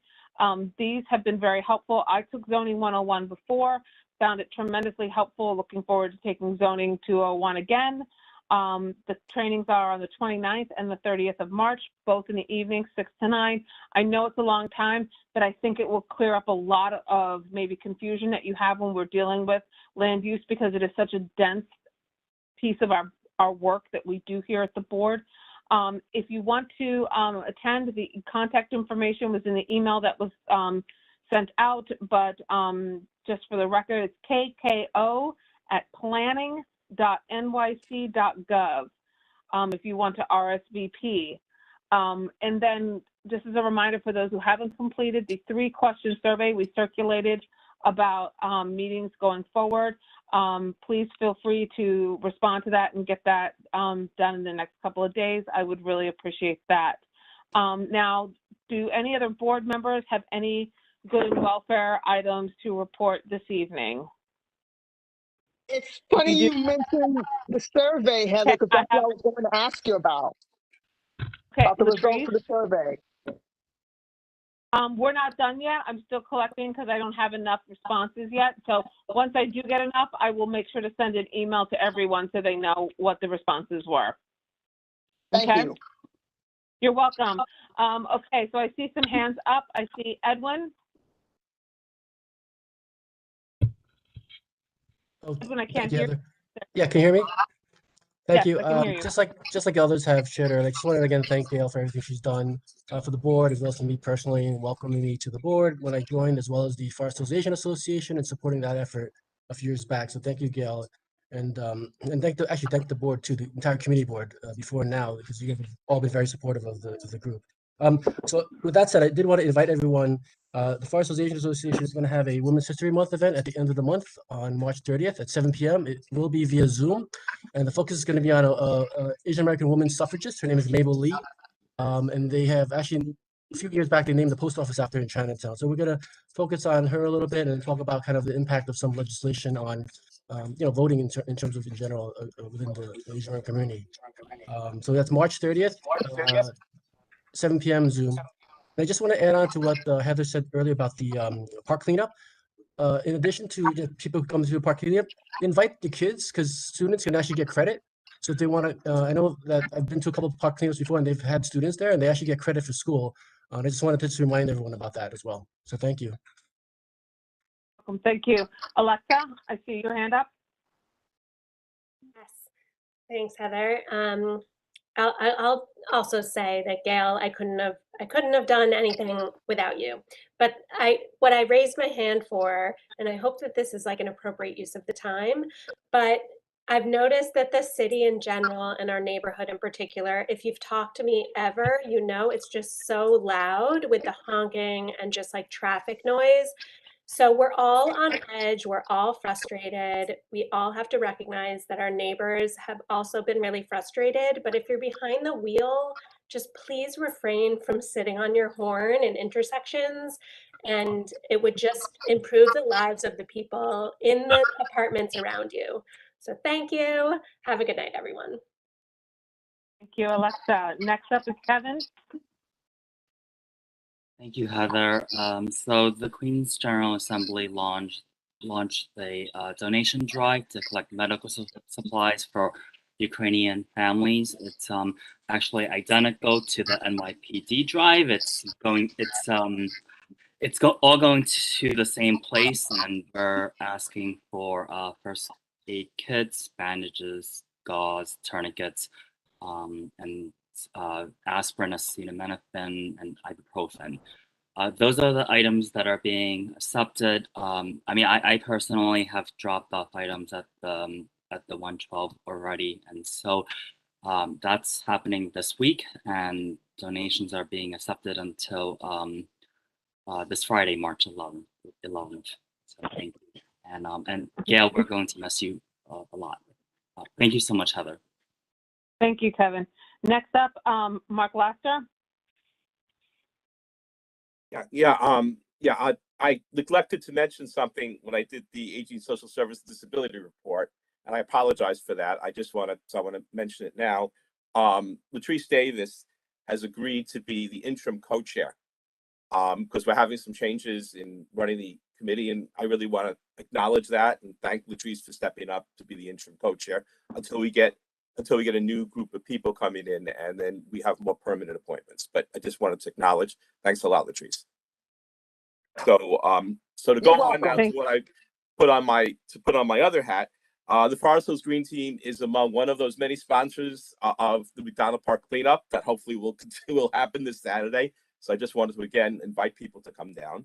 The second thing the Forest Hills Green Team is involved in, we're looking to partner with the Parks Department through something called the Tree LC Truck.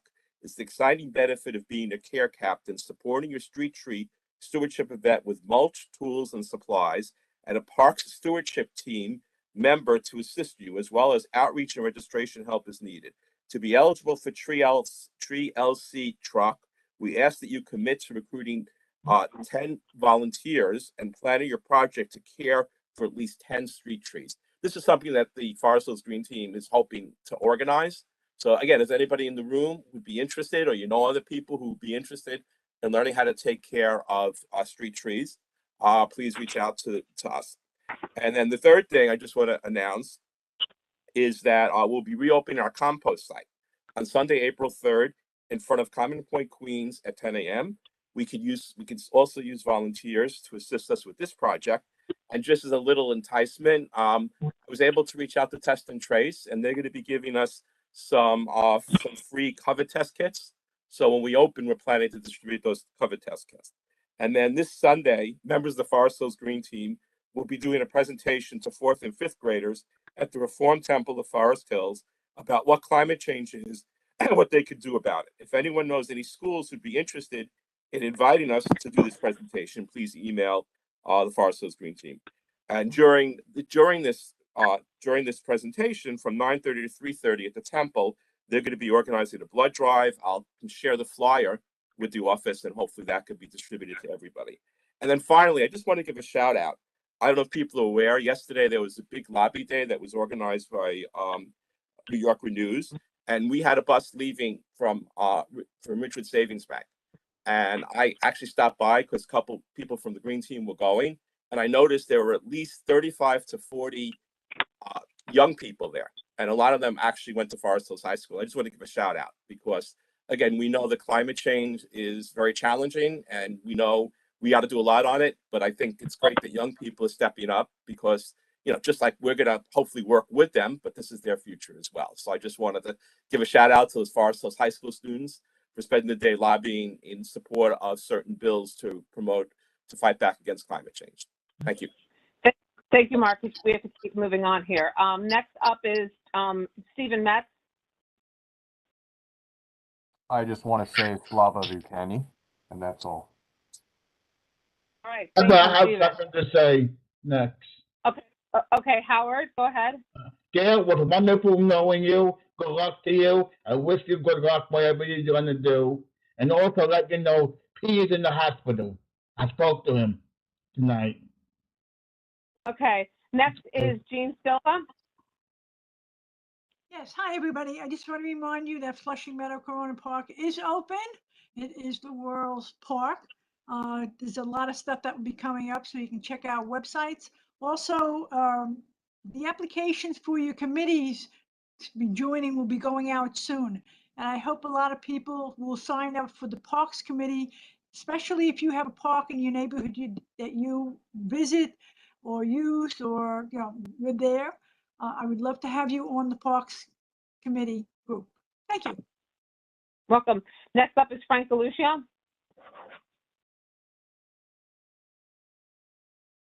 Frank, can't hear you. I don't know, all week, like I said.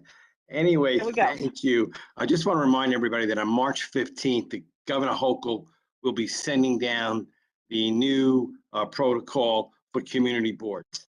Yes, we are doing a survey. It will help us, but we will be listening to the protocols from the governor. Hopefully, we'll get everything that we want at that particular time. As far as one little note, I found some misinformation tonight being given out. If anybody, please want the facts, the real stuff that's going on in the district, give the board office a call. Ask me, we'll be more than happy to help you with whatever question you have. And there were a number of situations that I heard tonight Please don't let social media be your Bible. Give us a call. We'll tell you the way it is. Thank you, and good night, Gail, as Johnny Carson would say. That's my Thank you, 2 cents. You got it. All right. Next up, so I don't see any other good and welfare from the board. So now I'm going to turn it over to, first on my list is Kevin from Councilmember Lynn Shulman's office. Good evening, Kevin. Good evening, oh, there we go. Oh, You're good. My room is so dark. I need better lighting. Anyway, good evening, everybody. Hope everyone's doing well. I just want to extend my congratulations to Gail really quickly. I know Councilmember Shulman really wanted to be here to send, send out her well wishes, and just wanted to also let you know that just in gratitude for all the service. And I know this is weird coming from me. I haven't had the pleasure of knowing you that long, but just from the few interactions that I've seen with you of just the meetings and the like, you seem like an absolute and I'm just a little bit. But in honor and in recognition of your service, the council member wanted to let you know that a city proclamation will be forthcoming. We're making arrangements for that, and we'll be prepared to give it to you when it's ready. Sorry, I have bad roommates. Also, a little bit of news from the council member. We did a district tour recently, a transportation tour with Transportation Committee Chair Sylvina Brooks Powers to look at ways that we can rectify the transportation issues that we're having in the district: congestion, unsafe travel, transit, accessibility issues. Budget season is in full swing, so Councilmember Shulman is doing her best to make sure that our community is funded and that it gets the support that it needs and deserves. And additionally, as I'm sure all of you are aware, there are new garbage cans on Queens Boulevard. We've been working with the Department of Sanitation to get those new garbage cans on Queens Boulevard so that, our streets are, clean as they should be. And that looks like it's all for me tonight, but thank you for having me. Thank you so very much, Kevin. Next up is Jordan from Congressmember Grace Meng's office. Jordan, good evening. Hi, Heather. Thank you. Hi, everybody. Thank you, Gail. I just want to echo everything that has been sent. You will certainly be missed, but thank you for all your great service. Just 2 or 3 items just to run through in a quick minute. We had a great press conference last Friday at the Rego Park subway stop calling for federal infrastructure funds to be used to install elevators. Yay! At all subway stops in Queens and throughout the city. Thank you, Heather, Frank, Pat, and Peter for coming out for that. Great to have your support for such a crucial subject. We've talked a number of times about these nonprofit security grants, which are federal grants that houses of worship and nonprofits can apply for to better protect their properties against threats and attacks. And we announced a couple of days ago that we helped secure a record-breaking $500 million for that program. More on that as it proceeds. We have helped a number of houses of worship and nonprofits in Forest Hills and Rego Park secure funds over the years. So hopefully that will continue. There's a big veterans bill that passed the House a couple of days ago that would ensure care and benefits for veterans who were exposed to toxins during their service abroad, something we were proud to support. And the subject of anti-Asian hate is something that the Congresswoman is continuing to work on. She actually met with the President and Vice President at the White House yesterday to talk about the subject. Also met with the mayor last week at a roundtable he held on the topic as well. That's my quick list. Always feel free to reach out if there's anything we can do. Thanks. Thank you so much. Next up is James from Comptroller Brad Lander's office. James, good evening. Hi, everyone. Congrats to Gail, though I haven't covered this board for very long, just since November, perhaps? Sorry, can you hear me now? Is that better? Yes, I can hear you just fine. Okay. All right, sorry. Yeah, so so congrats to Gail. As I said, I haven't been repping this board for very long, just since the fall.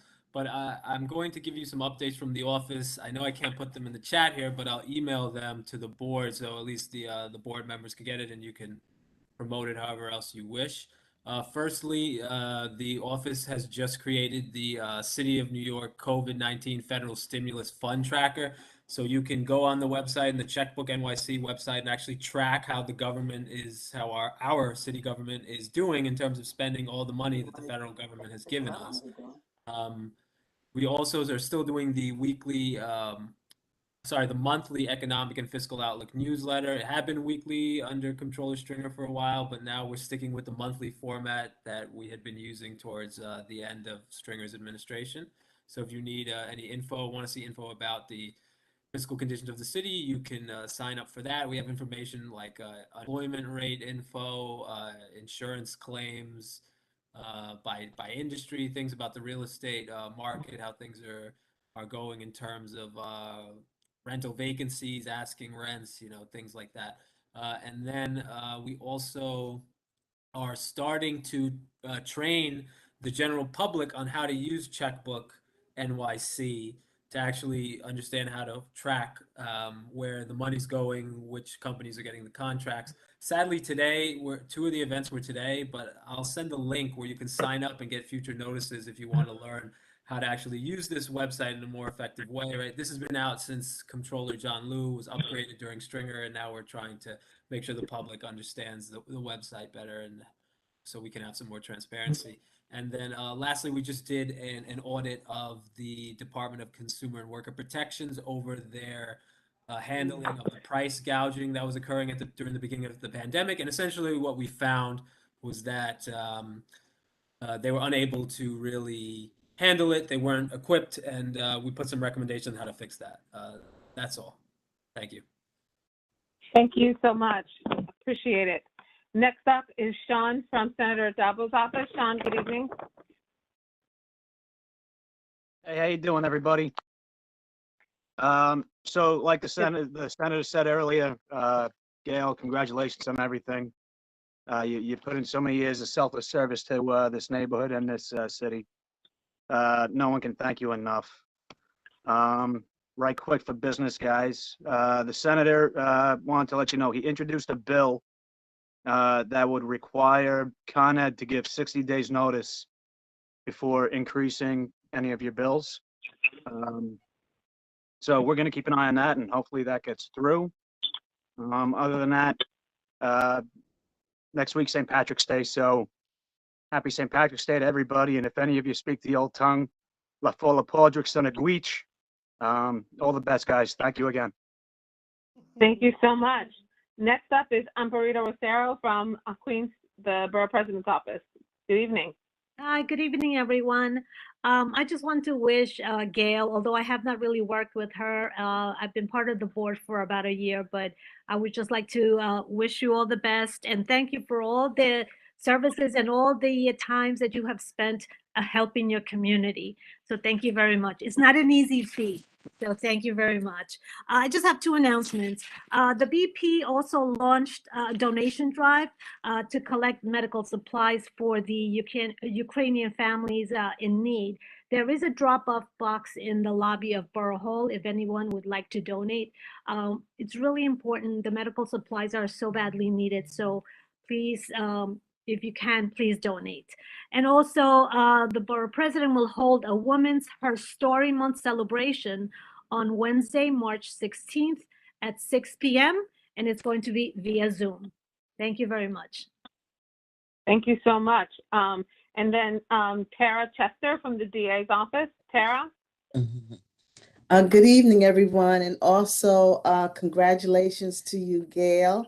I haven't had the pleasure of working with you, but just hearing all the well wishes from everyone, you must be an awesome woman and a person to work with.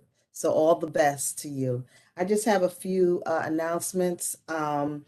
We just had the district attorney's office just had their consumer protection webinar and on yesterday, and on the 14th we will have a elder fraud webinar in conjunction with council member Schulman's office at 3 p.m. It'll also be a webinar.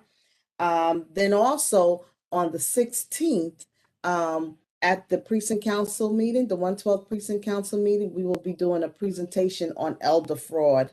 Again, it'll be conducted by the chief of elder fraud. So make sure you tune in and get all that information. And then also we will have our Women's History Month program on the 24th at Queens College. And if for any other information, you can go to our website. I tried to put it in the chat, but it's different here. Yeah, we have chat disabled. I'm sorry, Tara. Okay. But go ahead and give it to us. Because I was Good. typing away and I was like, okay, I don't know what's going on. But you could check out our website at queensda.org and get a lot of information there. And if there's, like I tell all the community boards and the precinct councils, if there's a topic that you would like to hear, reach out to me. Somebody should have my number at the community board. But if not, Yes. my number is 718. You have my number. If you would like to have, we've got it. Good. Reach out to me and I'll have get an ADA to come and do a presentation or a little talk. And you heard the DA say tonight that she would like to come back maybe in the month of April or May and maybe just talk and share some information with you. And that's it for me. Thank you so very much. And then last but not least, Michael Carlier from Assemblymember Hevessy's office. Good evening, Michael. Hi, good evening, CB6. Can you all hear me? We can hear you fine. Okay, great, fantastic. So just starting off in Albany, as the Assemblyman alluded to earlier, budget season is here. We're really prioritizing the Children and Families Reinvestment Act, gratefully working with the governor's office and both houses. Now more than ever, communities, as they navigate this pandemic, we especially need to provide strong community-based programs and supports for children and working families and provide flexible funding for these primary prevention programs. So that's incoming. We're hoping to get a lot of good stuff passed in this year's budget. We're thankful to have a good partner in the executive this time around. Switching gears more locally, of course, as some folks already mentioned, we are having this park cleanup on Saturday, 10 a.m. at McDonald Park. Just real briefly, want to thank CB6, Councilmember Lynn Shulman's office, Friends of McDonald Park, Color of Justice, the Forest Hills Green Team, the Forest Hills American Asian Association, and the Women's Action Group for this collaborative effort. We really hope the weather holds up so we can get to work over there, but if not, we'll definitely figure it out scheduling wise. But just a pleasure to work with everyone and bring the community together for a great cause like this. The day after, Sunday, the 13th, 10 a.m., we're also having a PPE distribution with the Buharian Jewish Union. That'll be Sunday, 10 a.m. In front of the Queens Public Library at Regal Park, right by Austin Street. So if you do require any PPE, you can pick up some. If you happen to miss us, you can always call us at 718-263-5595 to schedule a drop-off or pickup if you happen to miss us, because supplies are still limited. But of course, this pandemic, unfortunately, it's not yet over, so we want to do our due diligence, make sure people stay safe out there and are as comfortable as they can given the situation. And lastly, just want to say a big thank you and congratulations to Gail for all her work at CB6. I've certainly been around for a couple of years in the Assembly's office and a couple of years before that as just a casual observer of CB6. So just watching Gail and working with her has been an absolute pleasure for me personally. And what a more appropriate moment than this happy Women's History Month to have this formal recognition. So best of luck, Gail, in the future, and hope to see you around, of course. Thank you so much, Michael. Appreciate it. And I believe that's all we have tonight for the good and welfare. I don't believe I've missed anyone. I'm just going to double check the list. I I think. did have to say something. Oh, sure. Go ahead, Stephen. I would be remiss, as I am one of the only people in this fine gathering that keeps this in mind, with the coming of what is known as St. Patrick's Day. To anyone who is a celebrant of the Celtic culture but does not adhere to the usually Christian values of that day, I would like to wish everybody a happy All Snakes Day. Okay. Thank you very much. All right. So not to be missed, yes, happy St. Patrick's Day, and also happy Purim. That's coming up as well very shortly. So wanting to wish that to everyone who celebrates. I believe that is all we have this evening, rounding out the meeting at 9:26. I am in search of a motion to adjourn. I'll do it. I'll do it. Okay, and I need a second. I'll second. Howard offered, Howard proposed, I second it. Okay, great. Thank you all so very much. Have a wonderful evening and be well. Take Thank care, you. everyone. See you April Heather, 13th. thanks, Thank everybody. you. Good Take night. Thank you. care. Good Stay safe. Good night. night. Good night.